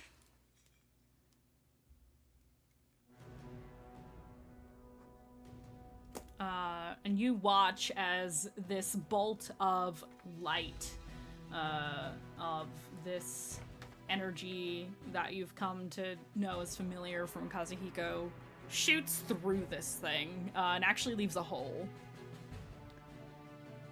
And he looks at you as he unties himself and says, "Are you sure about that?"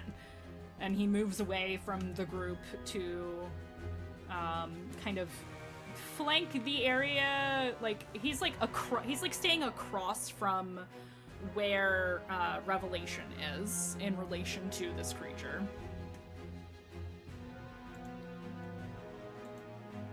And that is his turn. We're gonna move on to Nikita. Nikita, you are frightened. Yeah. So that just means I can't move closer to him. You cannot willingly move closer to it, no. Okay. Wolf is down, dead. Down. And I heard Sen say that whole thing about like not being able to hit it right now. And I can't get closer. So is there any way that maybe because we were all tied together, Wolf was in front of me. Could I pick up Wolf and or maybe untie myself and pick up Wolf and try to like look for some kind of cover in some way? Yeah, Even though it was I'll burning through allow trees. it. Since you are directly behind Wolf, you're technically not moving closer to this creature. Yeah. So you untie them, cut the rope, whatever it is, you scoop them up, and you're going to be moving away. Yes. Okay. Yeah, you can do that. Do you move your full movement? I will do my full movement, yes. Okay, yeah. I just don't know if you think scooping them up would be like a whole like action and everything, so I could see if I could, really go, or if it's just my full regular movement. Actually, yeah, that's a good point. Since you're kind of like cutting the rope, you're getting yourself free and you're getting them free. Yeah. I would say that would count as an action and some of your movement. I'll say you can move half of your movement speed, but remember there are trees everywhere here. Right, okay. So I will move half of 45 away. So right now it's Rev on this side, you said. Kazu just went this way. Which way did Dayu go, just so I get more of a lay of the land here? Dayu's behind you. Behind. But And she moved- untied herself Did and you moved, move left or right, Dayu? Oh, I said, I straight up went A a direction. So Okay, you gotta I, pick a direction.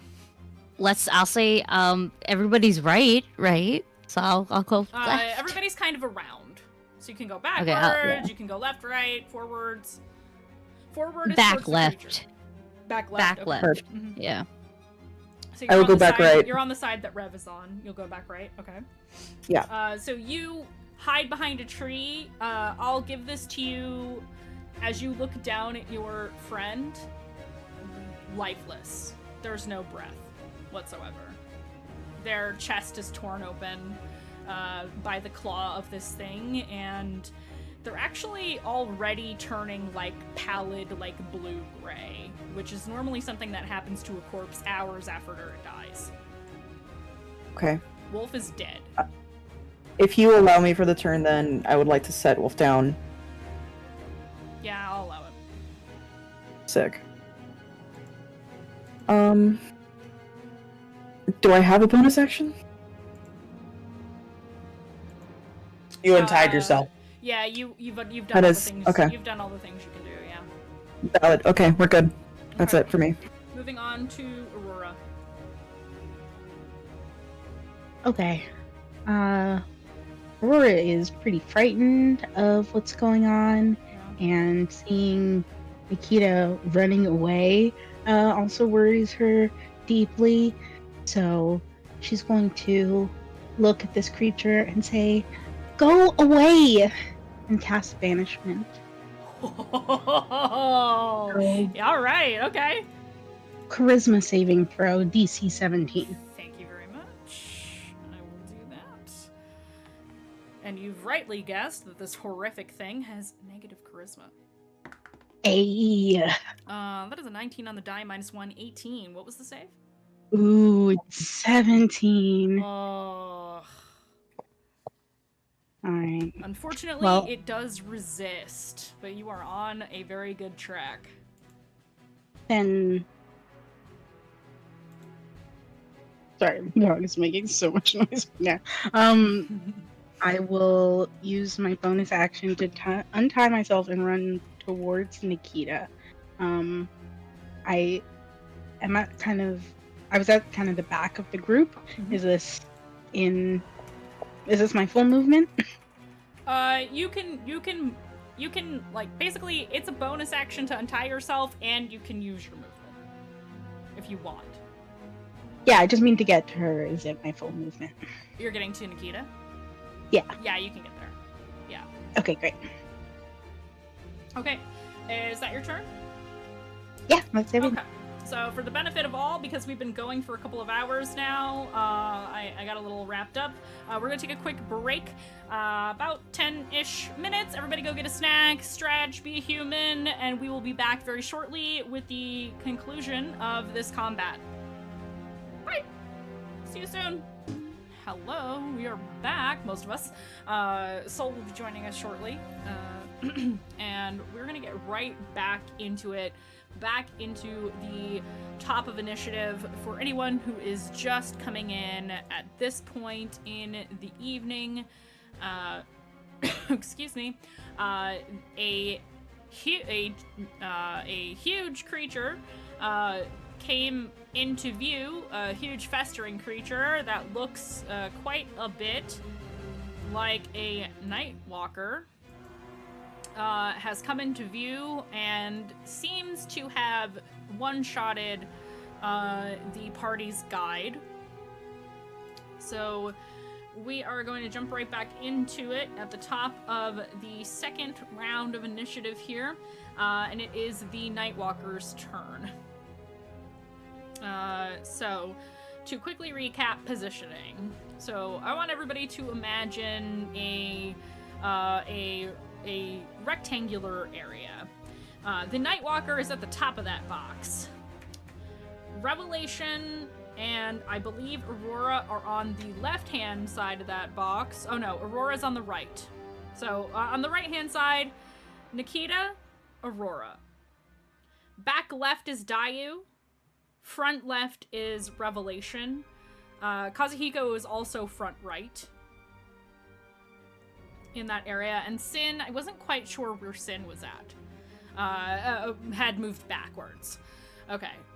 So that is essentially where we are at. And so the Nightwalker is going to move to the closest creature to it, which would be, in this case, Kazuhiko. Just so you know, Yes. I didn't move back. I stayed in the center, preparing to release a fog cloud. So right now, I am the last person standing in the center in front of this thing. Okay, so actually, that leads a great question. Because we reached the end of the round, you can either take a action, or you can take the action you were holding, or you will lose your turn. Because you can only hold your action for that round. That makes sense. Yeah, so before we get back to the top of initiative, this is your last chance to do something if you are going to act on your held action. If not, you can let it go, and we can come back to you on this upcoming round.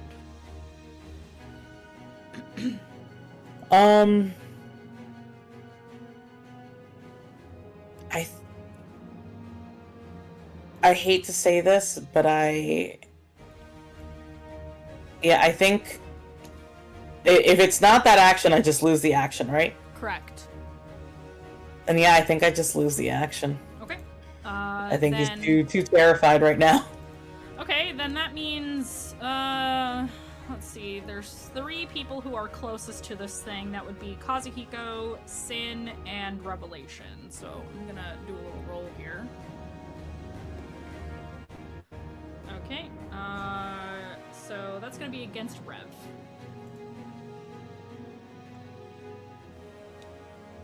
Rev has an incredible armor class, so we'll see. It has the ability to use... Okay, it's gonna use its enervating focus twice. That is... That just hits. 28. Okay. It made a scratch. And now, Rev is going to make a con saving throw.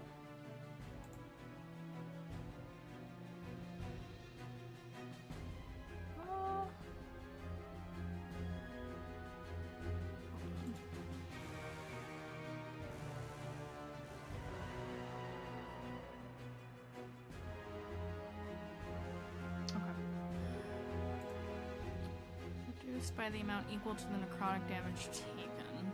Okay, so that means the maximum is now. Maximum HP modifier. Okay.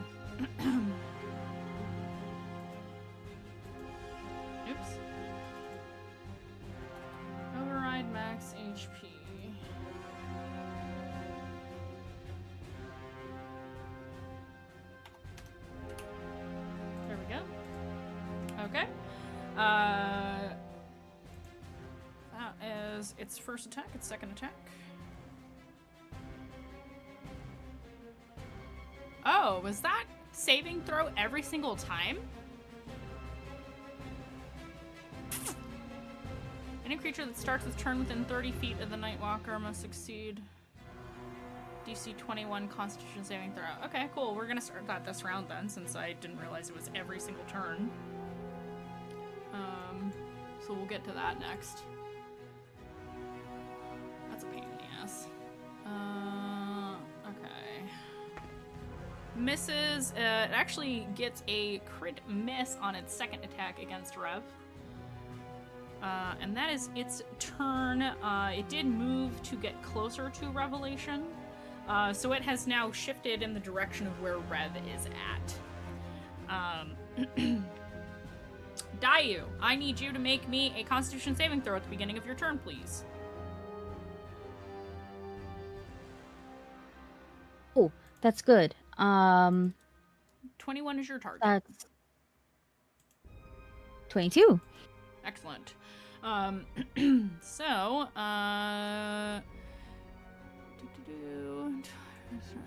okay, so you do not take any damage.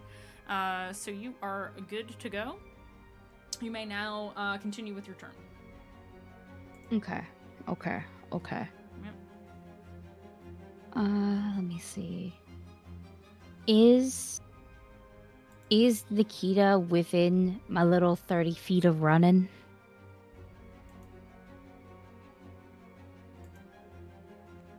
Because Nikita's on the right, I'm on the left. With how many feet? 30? 30 feet. You can get pretty close to Nikita, yeah. Can I get within touching range? Yeah, I'll allow it.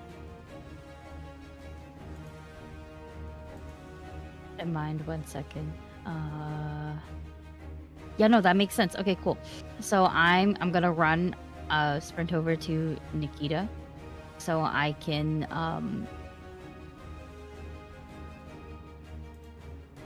How bad do you look, babe? For full transparency, I got 55 out of 95.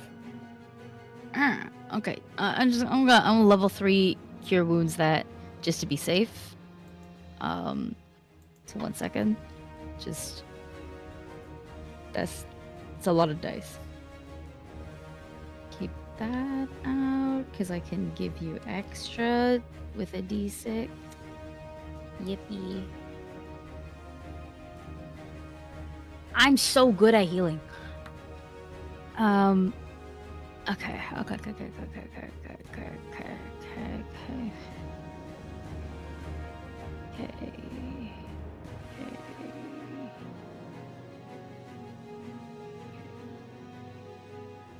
27. Nice, thank you. So yeah, I run over. I touch your very, very strong arm, and boom, that healing back into you. That's for action 1, action movement. Bonus action, I'm going to determine a tail. Okay. So that way I have it kind of on standby. Yeah. And I'll DM you which one it is. But other than that, that's everything I can do. Excellent. It is now Rev's turn, and then it will be Sin's turn. Rev is reeling a little bit because she feels less strong than she did a minute ago. So that's not great. She is going to use... Yeah, I think this would probably be the best.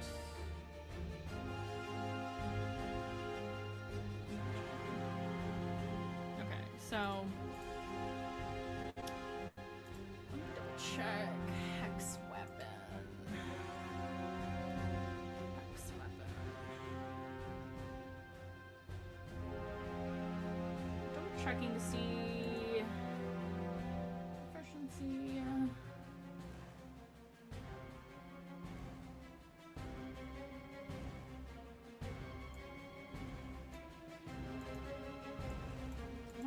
counts as magic yet, technically. Influence of your patron. Mystically channel your will through a particular weapon. Touch one weapon you're proficient with. Lacks the two-handed property when you attack with that weapon. Use your charisma modifier instead of strength or dexterity. Yeah, it's still just a packed weapon. It's not magical yet. That's okay. Let's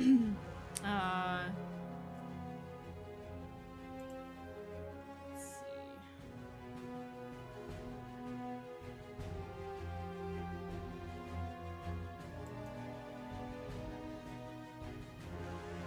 Okay.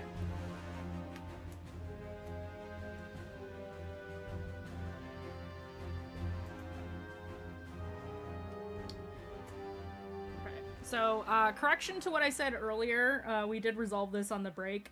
I fucked up. I said Eldritch Blast was necrotic, and it's not. So it actually did do damage, and I did count that. So she's going to Eldritch Blast again. Hits on the first. That's 8.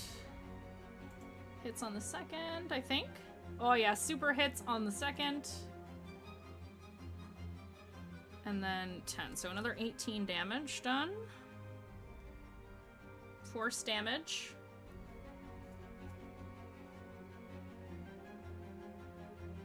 As these basically volleys of energy kind of get flung at this creature. And Rev is going to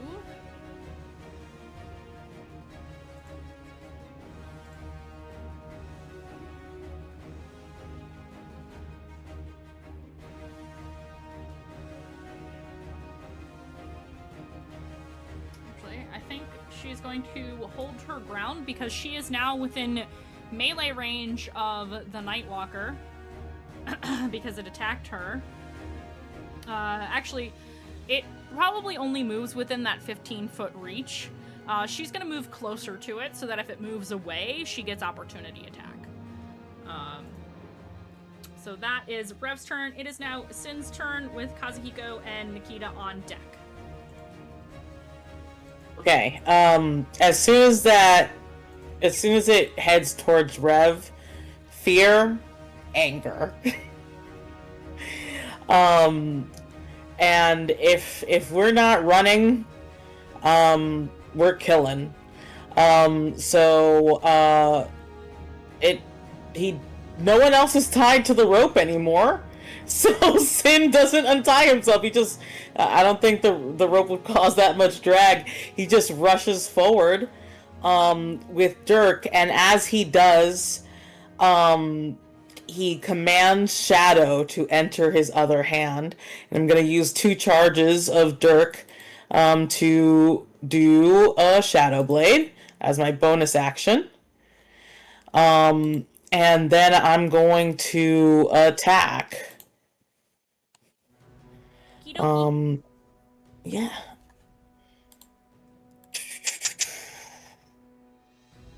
So, wait a second.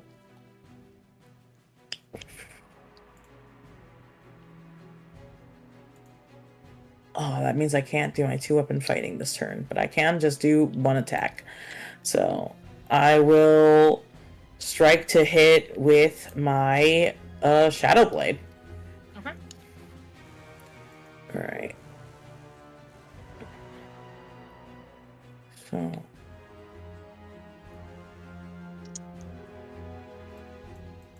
And I have advantage because it is dim light or night.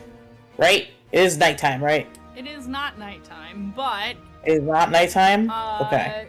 Is there dim light? I wouldn't say it's dim. Okay, then. Yeah. I thought we had traveled until night. Never mind, I don't have that attack roll. Daytime. Then I just have a regular attack. The energy coming off of this thing is turning the fog black. That's, I think, where you were getting that from. Yes. Shit, that was so close. Alright, 19. That hits. Yeah. So, and that is going to be 2d8. And then because Rev is within melee range, I get to use sneak attack dice. Yes. So 2d8, and my sneak attack is 4d6.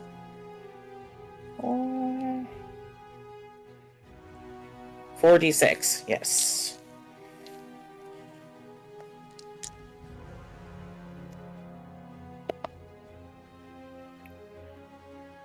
Okay. 16, 20, 29, 34 points of damage. Okay, excellent.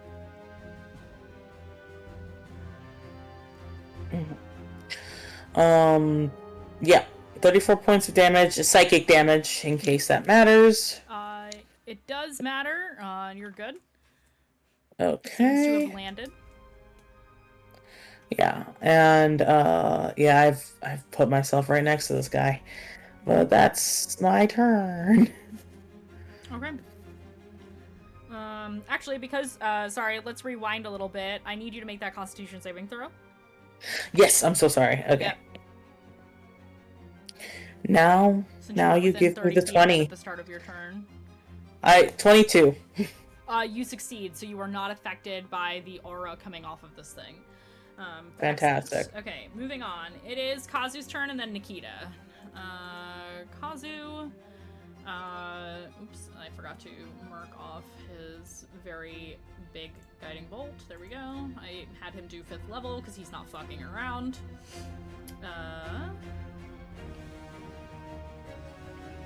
He is.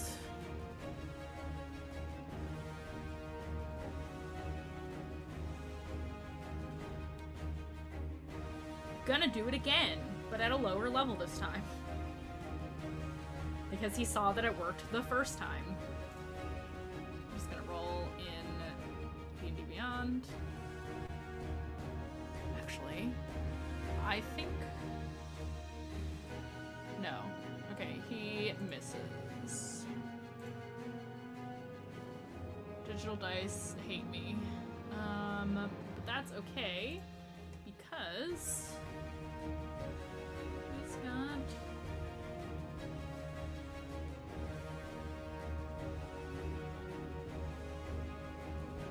One sec.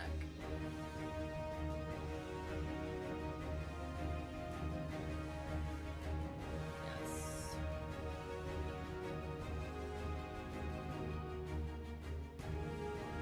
Okay, never mind. There is a thing he can do, but not yet. So I'm gonna move on to Nikita. Then Aurora is on deck. Okay, sick. Did we determine? Sorry, ASG is really, and I'm tired. Am I still frightened? No, it was only until the end of that turn. Perfect. The end Okay, of sick. its most recent turn, basically. So that frightened effect will hit you for until the end of its next turn. That has passed, so you are no longer frightened. Okay. Yep. I'm Nikita's going to rage. Mhm. Then. Rage. And I'm going to bring out the tail. Okay. And she's going to... Having a specific weapon now is a free action, yes? Since it's the first time you're drawing a weapon, yes. Okay, sick. Moon Touch Sword. Okay. And, actually... How far is this creature from me? It is... In terms of everything? It is approximately 40 feet from you. 40. Correct. I believe your movement I just got is healed. 45. I'm feeling a little ballsy. I'm sorry. Do the I kind of want to hit this thing. I'm gonna do the thing. No one's fucking around. I'm gonna try to go in. Dayu's nearby. Go for it. So I'm gonna use my movement. That means I have 5 left, but it's fine. I'm not gonna need it. And I'm going to take a couple slashes at this thing. Excellent. Roll to hit. Sick. Okay. Not that dice. You're in timeout. And let me move everything so nothing's cocked. Just, make it all even. Okay. Let's go. Oh boy. That's a natural on the first hit. Yeah. That's not a hit. Nope. This is a different set, by the way, that typically likes me. Okay, that's good. So 12 plus 8, that is a 20. That hits. Sick. Okay. So, okay, so that's going to be 8 plus 4. So that's going to be 12 plus 3, so 15. 15? On that second hit, yeah. 15 slashing damage, and it is a magical weapon. Yes. Looked like festering, so this worked less. Sort of. Worked is a very loose term. And that's it. Okay. We are on to Aurora. Miss Aurora. It seems that all of your face-to-face combat people are doing face-to-face combat. What would you like to do? Well, not hit them. Are you sure? Yeah, pretty sure. Didn't go great the last time. So going to just trying to decide between the two options. Gonna go with pointing at it and a crackling beam of lightning. Witch bolt. Or Witch Bolton? Okay. Yep. Let us What kind of damage does Witch Bolt do? lightning. Okay.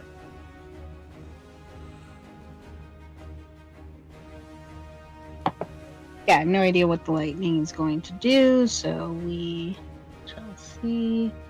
That is 17 to hit. Yeah, that hits. Oh, okay, great. So that is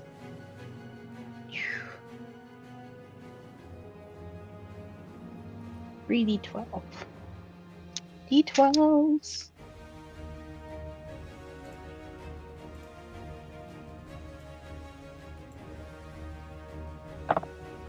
Oh, I'm having a good day, you guys. Okay. I rolled Love to two hear it. 12s. Nice. Hang on. 29 points of lightning damage. Okay. And there is there's a leash of lightning that now connecting that shadow creature and Aurora. Okay. Because I assume I'm 40 feet away from it. Correct. Yes. Okay, great. So you unleash this lightning at this massive creature, and it definitely takes purchase. The lightning leash that connects you to this thing, and there seems to be little crackles of energy kind of moving across the surface of its body, but you're not sure it did as much damage as it should have. Understood. Yeah. So we're gonna say. Perfect. Okay, so you are now connected to this creature. Is there anything else you would like to do on your turn? Anything else you were able to do? Yeah, I'm just gonna see if I should use my bonus action one moment. Not yet necessary, so that is my turn. Okay. And then we are back up to the top of initiative. It is the Nightwalker's turn. It is going to... let me look at Witch Bolt effects once again. Doo-doo-doo-doo. Aurora.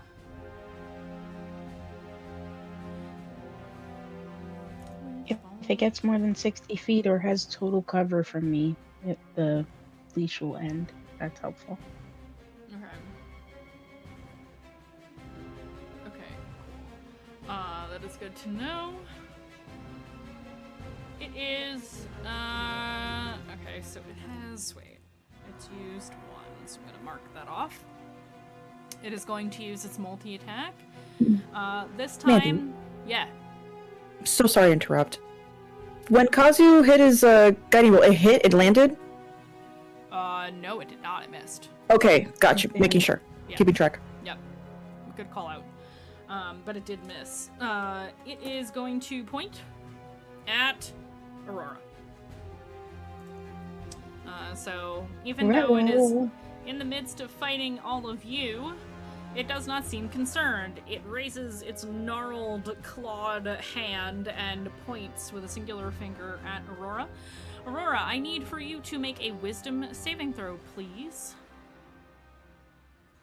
Wisdom. Correct. Interesting. I can't see it.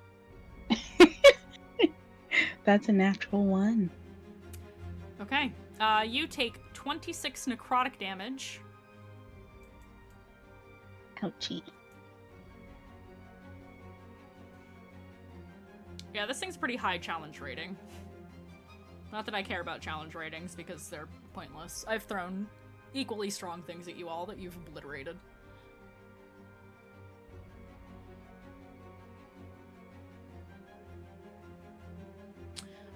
So after taking that damage, you are now frightened, which means you cannot willingly move closer to this creature, and you are paralyzed.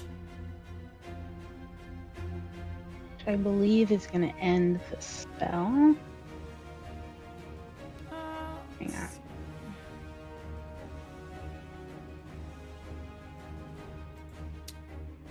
Actually, It might not. I don't think it would break. Is it a It's not concentration yet. spell? no. It is a concentration spell. When you get hit and you have a concentration spell, technically you have to make a check to see if you hold it or not, right? Yeah, no, that's what I'm saying. It's not automatically. I have to find out. Yeah, if it's concentration, I think you would have to roll. So it'll be, what is that? 18. So what did I take? 26 damage. Let's see, while you're paralyzed, you're incapacitated. Which means you can't take any action, bonus action, or reaction. Oh, your concentration is automatically broken if you're incapacitated. You don't save against it, it breaks it.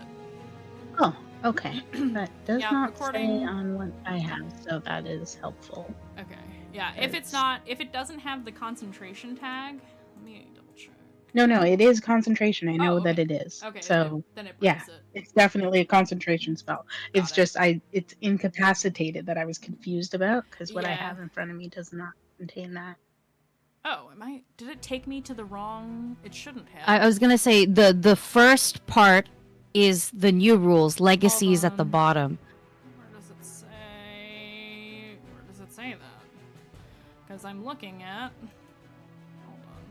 God damn you. I mean, I'm on roll 20 to look at it, so that it is completely separate. Yeah, it looks like it swapped me to the new rules. I'm like, this isn't. You know what? Fuck this. Where's my book? Taking it old school, guys. We're gonna crack a book today. We're doing it live. Yeah, we're doing it live. I could get it. It's right. It's over there. Actually, these are boxes with the conditions on them. I could open. Actually, I think the That's conditions- that's what I have. the I have the conditions might be boxes in the open. Player manual, which I do also have. They are. 248. P.S. Fuck you, D&D Beyond. We're True. switching to Tales of the Valiant after this. I'm not fucking kidding. And paralyzed. Right? Because you're paralyzed, right? So paralyzed. Incapacitated. It says that you're incapacitation. Yeah, see just that can't definition. take actions or reactions is what Yeah. incapacitated is. It says nothing on in the legacy definition at the very least. It has nothing else besides you cannot take actions or reactions. New rules different. Same. Oh, it isn't the player's book. I'm gonna say roll your Constitution save because Oh, I already did. rather than automatically. I got an 18, which Okay. will succeed. Which will succeed. Okay, you maintain while I look this up. Because fucking D&D Beyond is taking me away from what I'm supposed to be looking at. I'm even utilizing a legacy stat block, and it still took me to the new rules. For everybody at home, that's why I'm fucking struggling. This site has rendered itself useless. Yeah, as soon as we're done with this campaign, I'm canceling my subscription. High key. All right, so we're just gonna hand wave that. You maintain your spell. However, you are still frightened. You are paralyzed. Yes. And that is its first attack. Its second attack. I'll look this up in a second. Its second attack is its enervating focus. It is going to, let's see, it is up against Nikita, Revelation, and Sinark. So I'm gonna roll a d6 to see who it hits. So Nikita is 1, Rev is 2, Sin is 3, and then we repeat that for the rest of the 6. It's against Sin. It is going to swipe at you. That is a 26 to hit. That also It is a provokes my physical- Sentinel. It is a physical attack against you. Yes, it does invoke Sentinel. So go ahead, Nikita, before we resolve this. That's a 17 plus 8. That absolutely hits. No touchy. Okay, Dachi. that's going to be it's gonna be 8. It's gonna be a 12 again. Hold on a second.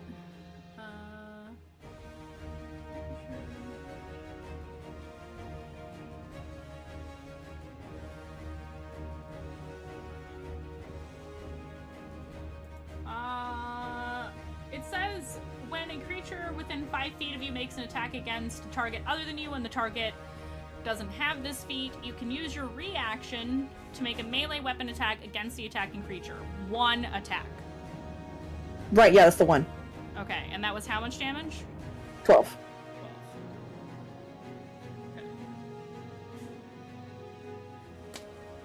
Okay. It does not cancel the attack, by the way. Mm. So Just a punishment. Sin, yeah, it does still get punished. Sin, you take 28 necrotic damage, unless, because it is a physical attack, there's anything you would like to do in reaction to this. This is a melee weapon attack, technically. So, this is where evasion would apply.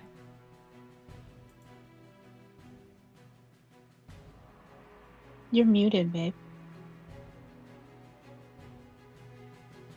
I was so reading out this entire feature thing. Oh,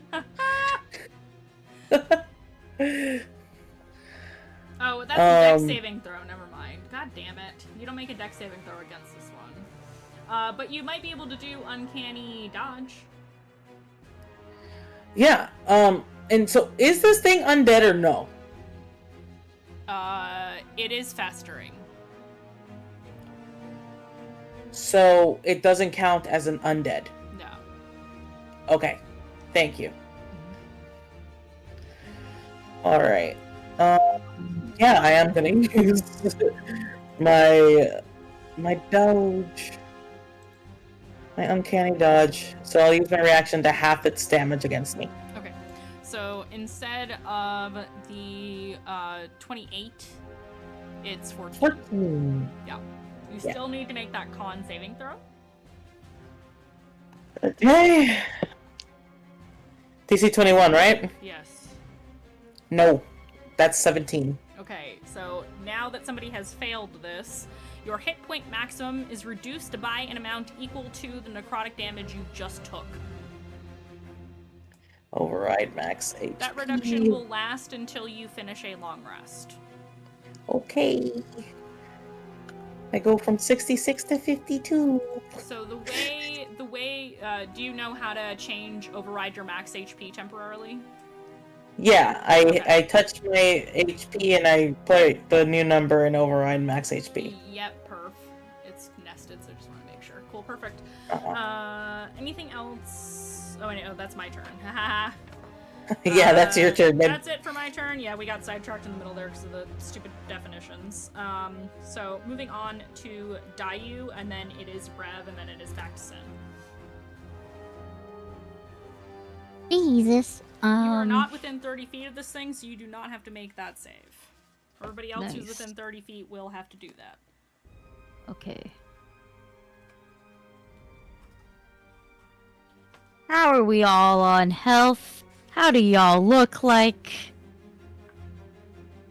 I'm all sparkly from your last heal. Injured but not down. I've only lost 14 health this fight right now technically. But I do also have so little health points, but that's just Rev's taken a couple hits. Rev has taken a couple hits as well. Okay. Here is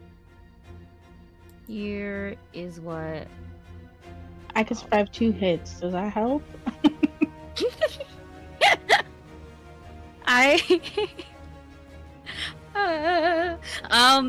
that's what I'm doing. Okay. Okay.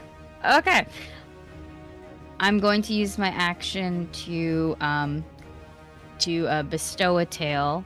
I drew Tail of the Avenger. So for 1 minute, any creature that hits the target of who I target with this effect with a melee attack also takes force damage equal to a roll of my bardic inspiration die. I am going to target Sin specifically. So with my Zither, pull out a card. Bam, bam, bam. A few hits Sin's direction. And this like greenish with that pink gradient mist kind of comes around, and it's a giant fucking Oni kind of hovers above you, and that's what we're doing. You're activating the tail. Yes. Okay. And it lasts for 1 minute. Unless I dismiss it, that's the rest of this fucking fight. Mm-hmm. So yeah. Every time it hits you, though, you can be downed. That's a thing I looked up. So yeah, Yep, just as long as you're alive, it stays up. Yep, extra punishment time. Bonus action. I will healing word one of the babies. It's probably gonna be Aurora, because I can close my eyes and I can picture what your health is at. Bad. So She's so scared. she's so scared, she's paralyzed, and I can't unparalyze you right now. And I'm just oh my god. Okay, your health is like maximum health is kind of meh because you're a sorcerer. So maybe level 2 should be good. Wait, you should be within touching range. I can move within touching range because I went to grab Nikita last time, and you were in Nikita's range. So I was right where she was. Oh, but I used the fucking action for cure wounds. Never mind. You getting healing worded. I am happy with all of the heals. Yeah, it's still a lot. Like, Wait, it's still a you lot. used cure wounds. Can you use healing? I word didn't at the use same- cure wounds. I used bestow a tail. That's Oh, not. okay, great. Yeah, that's a class feat. Okay. So it's 2d4, but like I get the extra d6 because of College of Spirits, and then also my charisma's +5. So you should be good, honestly. Yeah, especially when I roll like a bitch.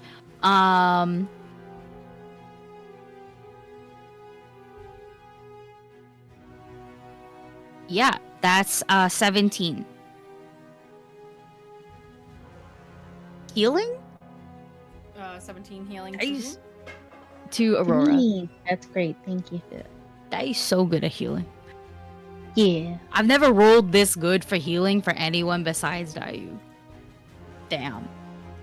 Innovative. That should be my full turn. Yeah, that's my full turn. Okay. Moving on to Rev. Rev is going to make this Constitution save. Super succeeds on that.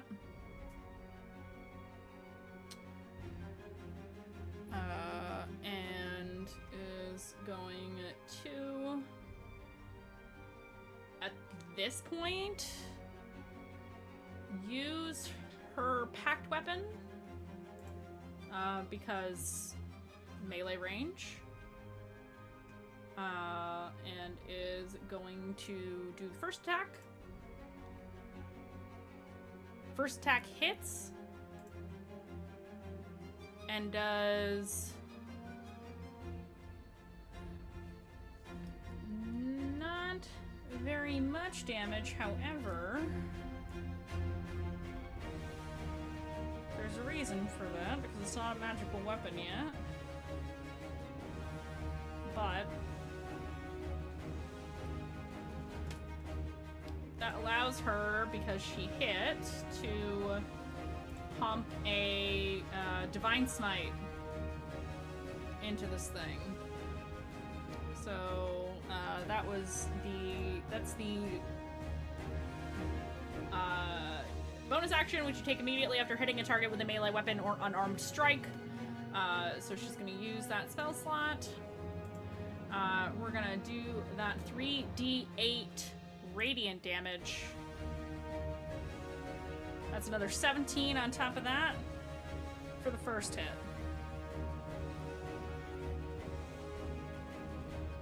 So that is some serious damage. Second attack.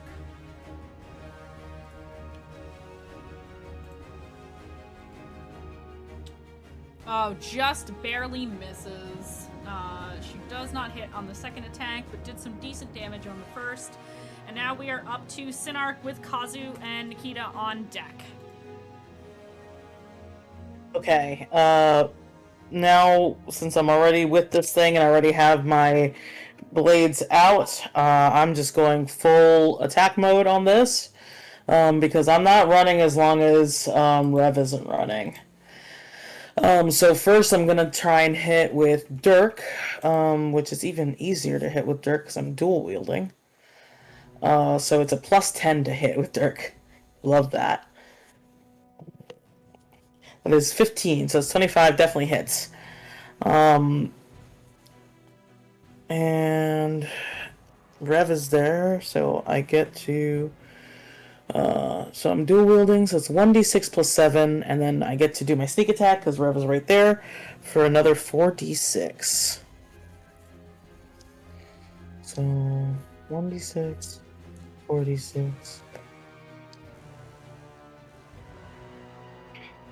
Wish it was.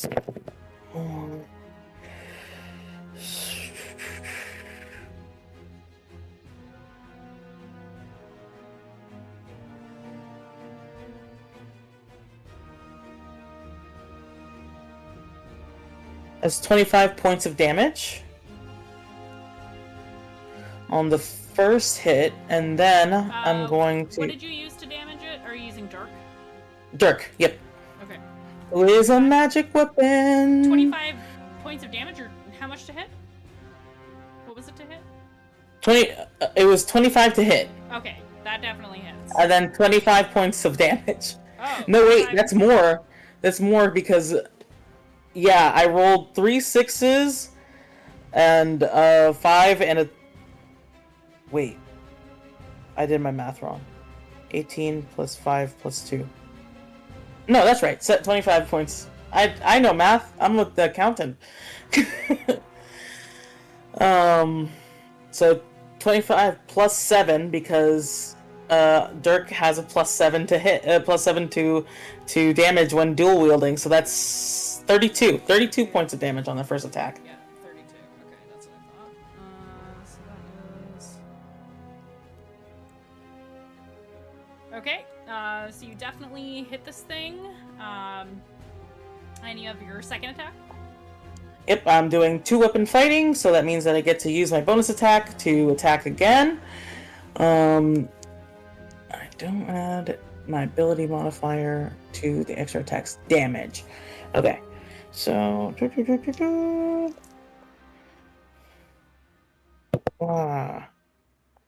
Why couldn't you be on the first one? That's a natural 20. Ayo! Yes, but not on my sneak attack! But still, so that is 4d8 because it is with my Shadow Blade. Correct. I don't have 4d8s with me right now, so let's just roll these flats. 6 plus 2 is 8. And 8 plus 7 is 15. Plus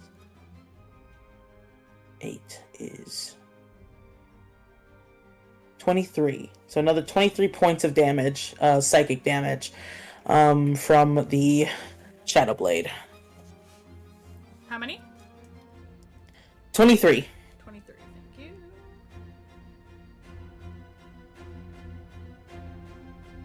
Sin is going ham. Yes. You guys are doing serious damage to this thing. Okay, anything else on your turn? No, that was my action, bonus action, and I don't have, I'm not moving. Okay. So, there we go. That's it. Okay, Kazuhiko is going to... because he is... I don't think he's quite melee range with this thing. Oh, wait, no, he is now, isn't he? No, I think he's just outside of it. Yes. Because he used Guiding Bolt, he was enough distance that he could still use that.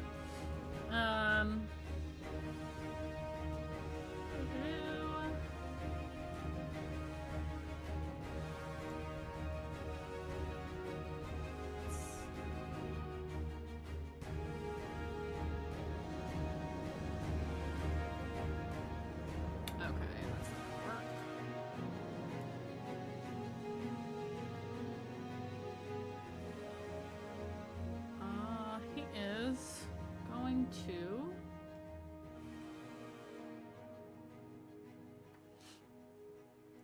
I think he's gonna just keep doing what he's doing because he knows that it works. Yeah, that seems the most appropriate course of action here. He is going to Guiding Bolt this thing again. He's basically just gonna blow through all of his spell slots. Because nobody's particularly wounded, right? Nope. Yeah. No, but I've been dealing with that, so it's okay. Yeah. Because he has Power mass healing couple. word, but yeah. Okay, he is going to Guiding Bolt. That definitely hits.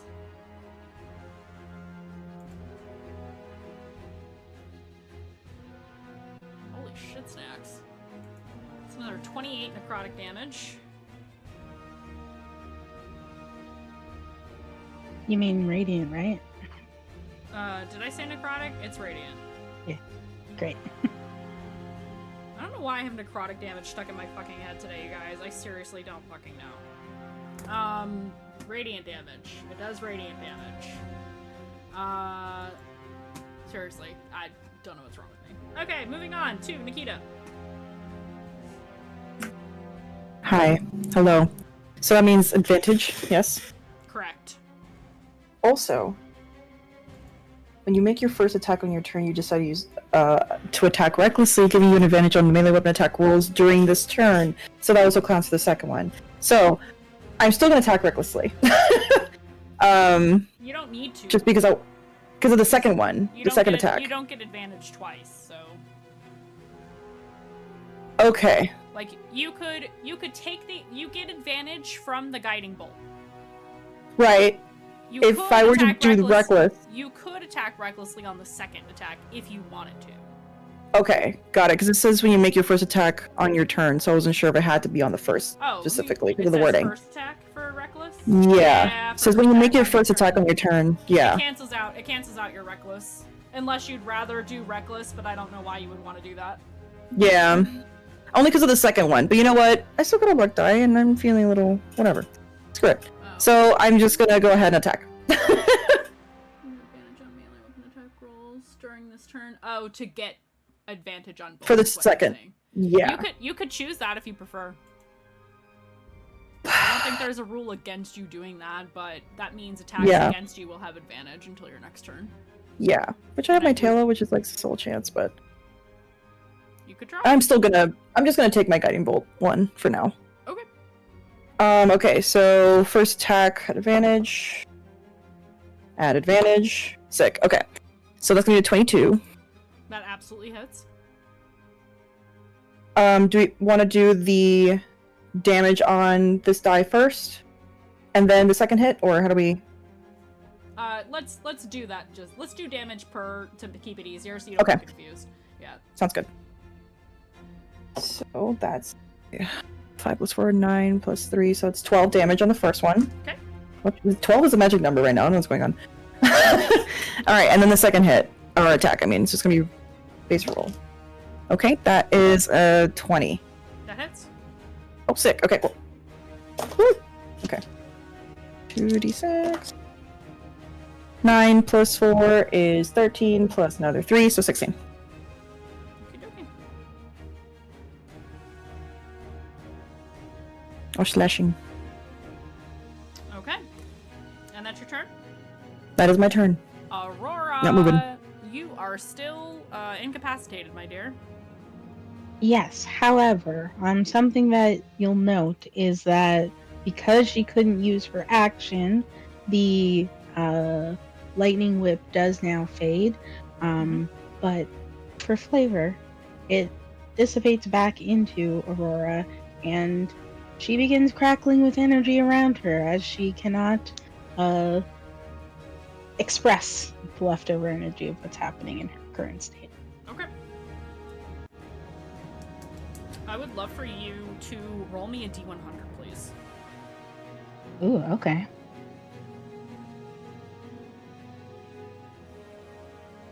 I'm using this beautiful set of die gifted to me by some very nice friend. 54. 54? Okay, let me write that down. Thank you very much. We will get to that at a later time. Okay, moving on to... well, it's my turn, so at the end of my turn, you will be able to move again. The Nightwalker. How much health does it have left?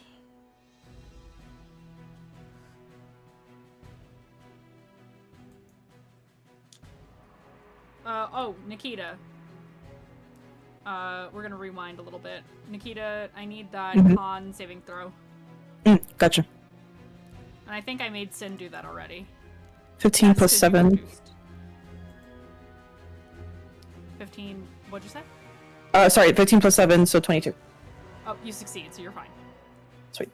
Perfect. Okay, it is my turn. This creature is going to... Yeah, I think it... Yeah. That is... Yeah, we'll say that's good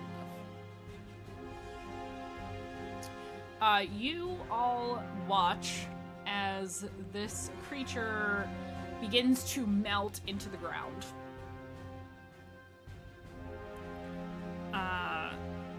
It is, you could attempt to hit it, but you won't. It melts into this burbling puddle of black ichor and begins to seep into the ground.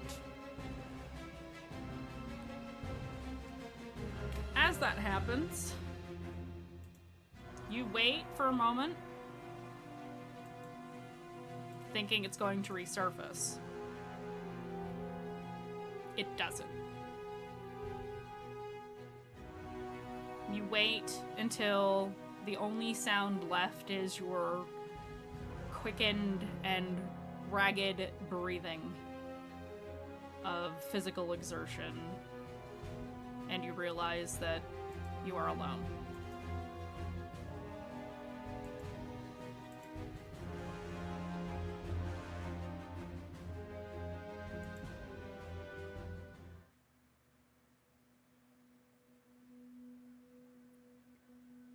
Where's Wolf?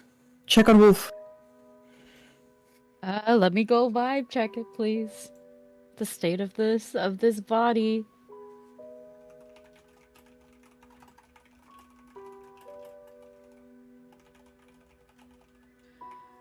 You run up to the body of your guide, Wolf.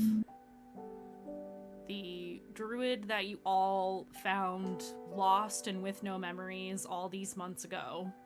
The affable, cheerful, positive individual who calls himself Wolf because they don't or didn't remember their real name, their real life. You kneel in front of the body of this individual. They are clearly dead. Pallid skin, blue lips, not breathing.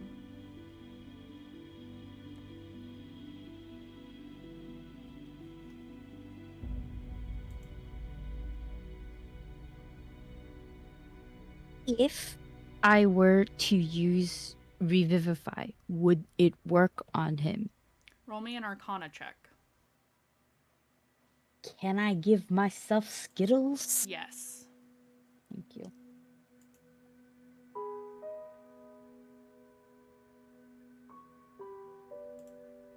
Okay. 17. That's good enough.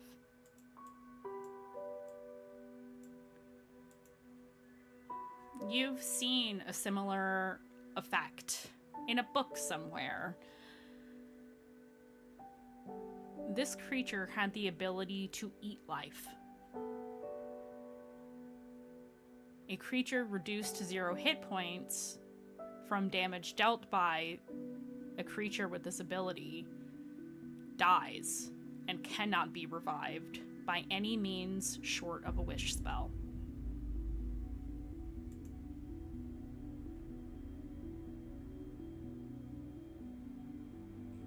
They're gone.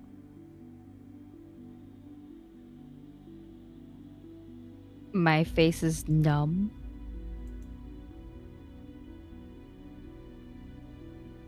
And then I look to you, to the rest of my party. I can't do anything.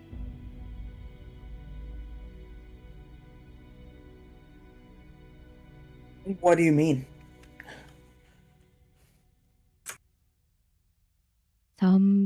Some creatures can eat life. Buddy. I can't put anything back because there's nothing left.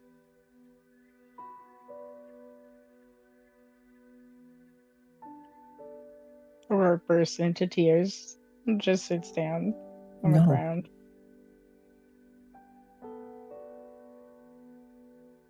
No, they were supposed to find out who they were. They can't be gone yet.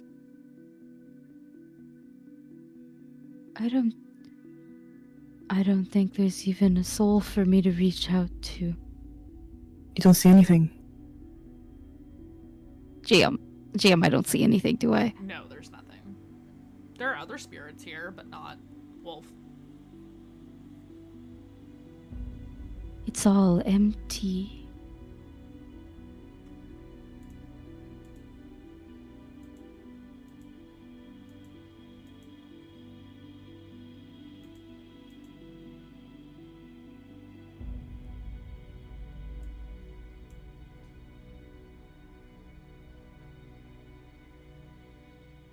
This is a threshold we cannot pass. We're not strong enough for it yet. But we can take them back to someone. Maybe. The body Ooh. we can take care of.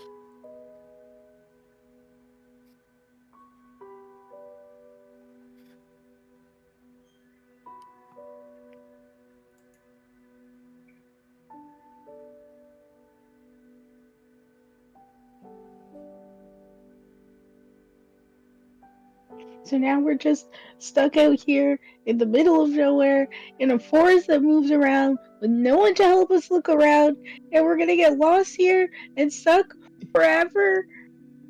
And Aurora's panicking. And that fucking thing ran? We couldn't even kill it?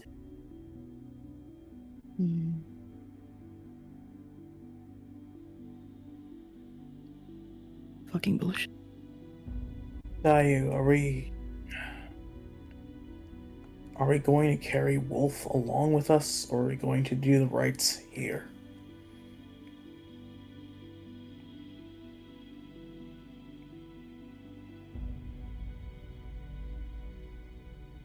Hard to visit. We could do it here. We could carry them if we don't mind the smell. I think I can take care of that. Kazuhiko will step up. And he's gonna sit down and he will take a pinch of salt and a copper piece.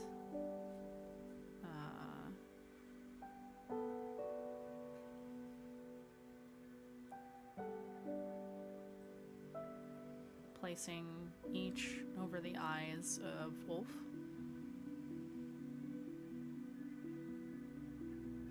And you watch as this almost incorporeal shroud kind of lays over the body like a sheet, but transparent, wrapping the corpse as he casts gentle repose.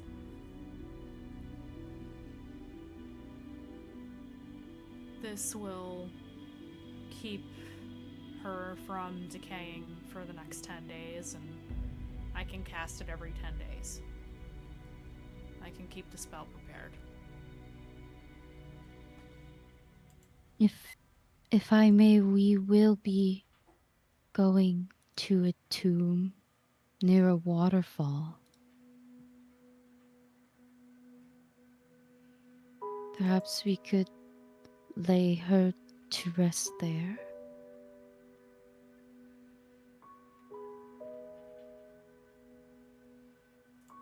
In this moment, you all remember that Wolf had said it was a good idea to follow the water, since water doesn't usually move,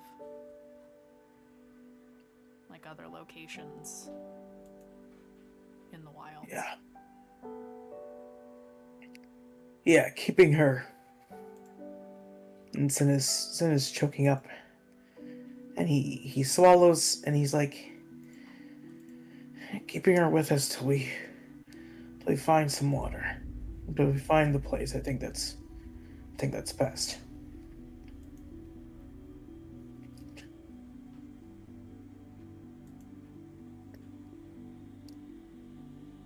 might be the smartest thing is probably to build a makeshift stretcher. Maybe we can get some fallen branches and just put those. I can put it together. I can put it together. I can just get some branches and make it so we can pull her along easily. Let me help you. Yeah. Yeah, anyone who wants to help.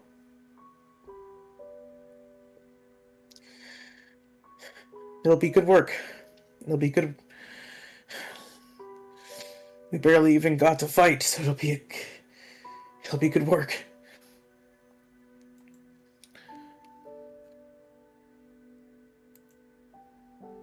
You take some time to put together something of a makeshift stretcher, perhaps using some of the canvas and things that Wolf already had on them, perhaps from their tent. And you take a few minutes, half an hour, to make sure that they're secured to the stretcher, and you're able to continue on your way. Where would you like to go? Do you follow the river? Yep. Okay. Yeah.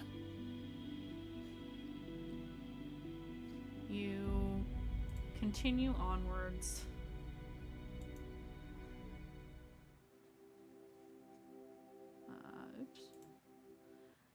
You continue ahead.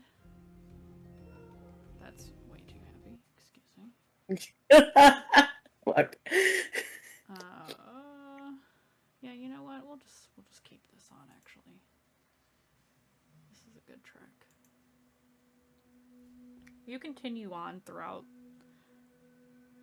the rest of the day until the sun begins to hang low in the sky, and the little shreds of sky that you can see through the canopy of leaves of all the trees here begin to change color.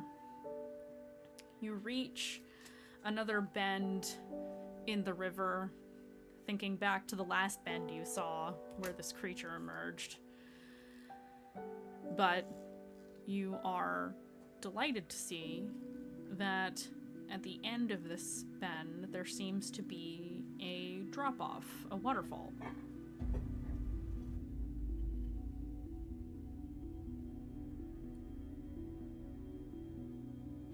Is it possible to get close enough to the edge to see what's at the bottom? Yeah, it's not a terribly wide river. So yeah, you're able to, on land, walk up to the edge. And essentially what you see is you are standing at the top of this waterfall, and you can see off to your right the grass and the dirt and the ground slopes downward. And what you see below is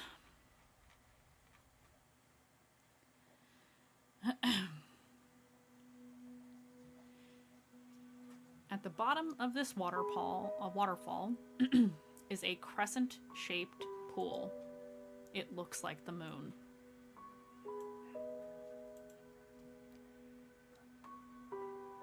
At the south side of this pool is a bent, swayed over willow tree.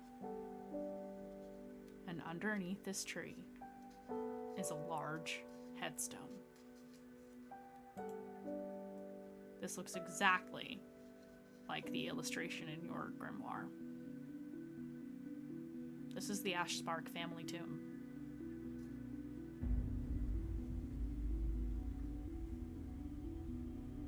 Wolf was right. We found it. And she'll start looking for a way down. And I think as as you all continue down this hillside. It's a little bit of a roundabout way to get to this area, but I think as you approach this little glen, you see a relatively undisturbed clearing. The willow tree is the only tree next to this pool. The other trees have kind of fallen back away from this space. There are little wildflowers all over in this patch of fading sunlight as the sky overhead turns from pinks and oranges to dull, dusty lavender shades. And as you approach, you find a overgrown, some moss and lichen covering the stone, but on the front of it you can see carved into this pale white stone the name Ashspark, and a symbol underneath, one that you have never seen before. And that is where we will end for this week.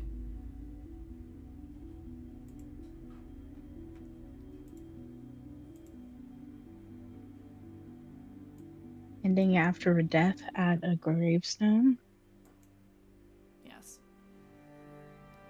Now, my Well, question... this is gonna feel like shit after My- this. My question to you all is, we haven't done it in a hot minute. Would you guys like to do confessionals? Yeah? Yeah. I'm down. Always up Okay. for confessional. Alrighty. So we're gonna go, well, we're skipping Revelation because Revelation's not here, so we're gonna start with Aurora. Okay.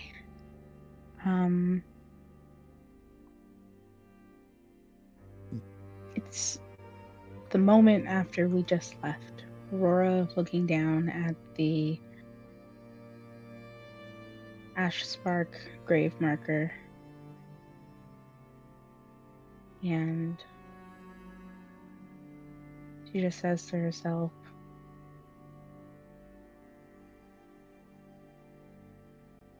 "This is more who I am. More Ashspark than Incineratus.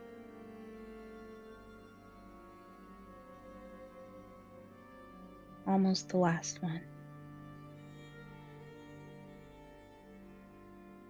Maybe I will be the last one." That's Aurora. Okay, moving on to Nikita.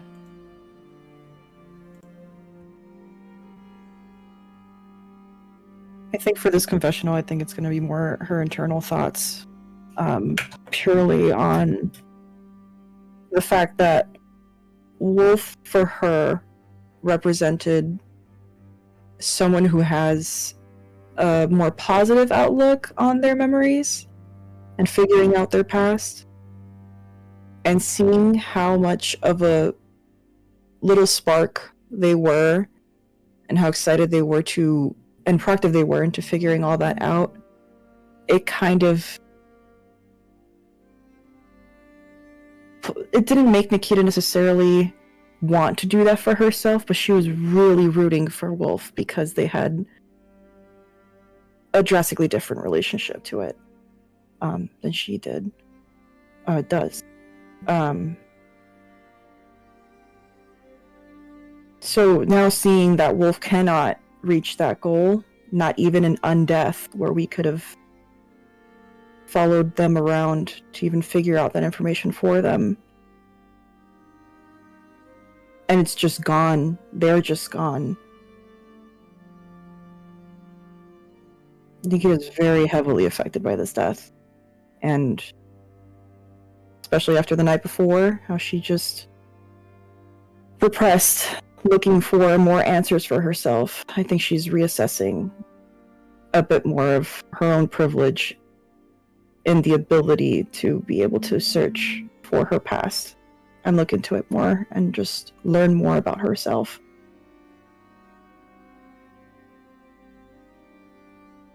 I think that's it. Okay. Moving on to Sinark.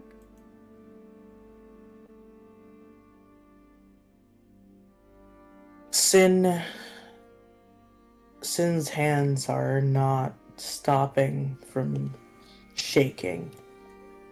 That thing is still out there, and Wolf is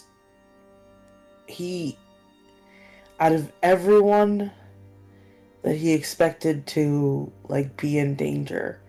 He never expected Wolf to be in danger. Wolf didn't sign up for any of this. It's just a guide. And I think it's like he wants to scream, and he has just gone very, very still. Almost as still as the corpse that he's helping carry along. And he just is not speaking about it because he doesn't have the words for it right now. And so the confessional, you see just a 1,000-yard stare with those green eyes glowing brighter than they ever have before. And that's it. Dayu.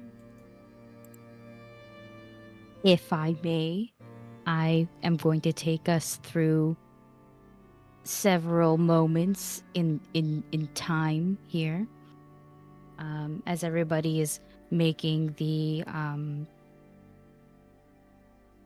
sling to carry Wolf's body. Dayu is so gentle with Wolf's body, almost dangerously so. She usually tends to souls, but what everybody here has never really properly gotten to witness is her tend to a body, especially one as fresh as this, specifically one for a funeral. So while this is happening, Dayu is doing things like cleaning Wolf up in terms of the blood, the ichor that's being cleaned. She's brushing their hair. She's mending their clothes. She's putting them in as nice as a state as she possibly can. She's humming something soft like a lullaby the whole time. She's leading everyone, a few little dancing lights here and there to be respectful, and the whole time thinking, it not the soul part, that's unfortunate. Sometimes that happens. She's been very vocal about sometimes bad things happen to souls, but we have a body, and that is something we can take care of. And in her mind, she is thinking of very nice things to say, and also what a beautiful place to die for a druid. So she's thinking of how beautiful this burial is going to be and how to make it special. Funeral prep. That is Dayu's entire thing right now. That's my confessional. All right. So, everybody, we will be back next week. Same bad time, same bad channel. And we're going to find out what lies within the Ashspark family tomb. So, thank you all for being here. Thank you for the raids, for the follows, for the things and the stuff. Really appreciate you guys. Thank you, as always, to all of my wonderful, amazing players for being here. I love you all. Yeah, we will see you guys next time. We're going to find somebody to raid into, I hope. Who's online? Looks like Game Master Monday is doing a fundraiser RPG stream, so we're gonna raid into them. Raid Game Master Monday.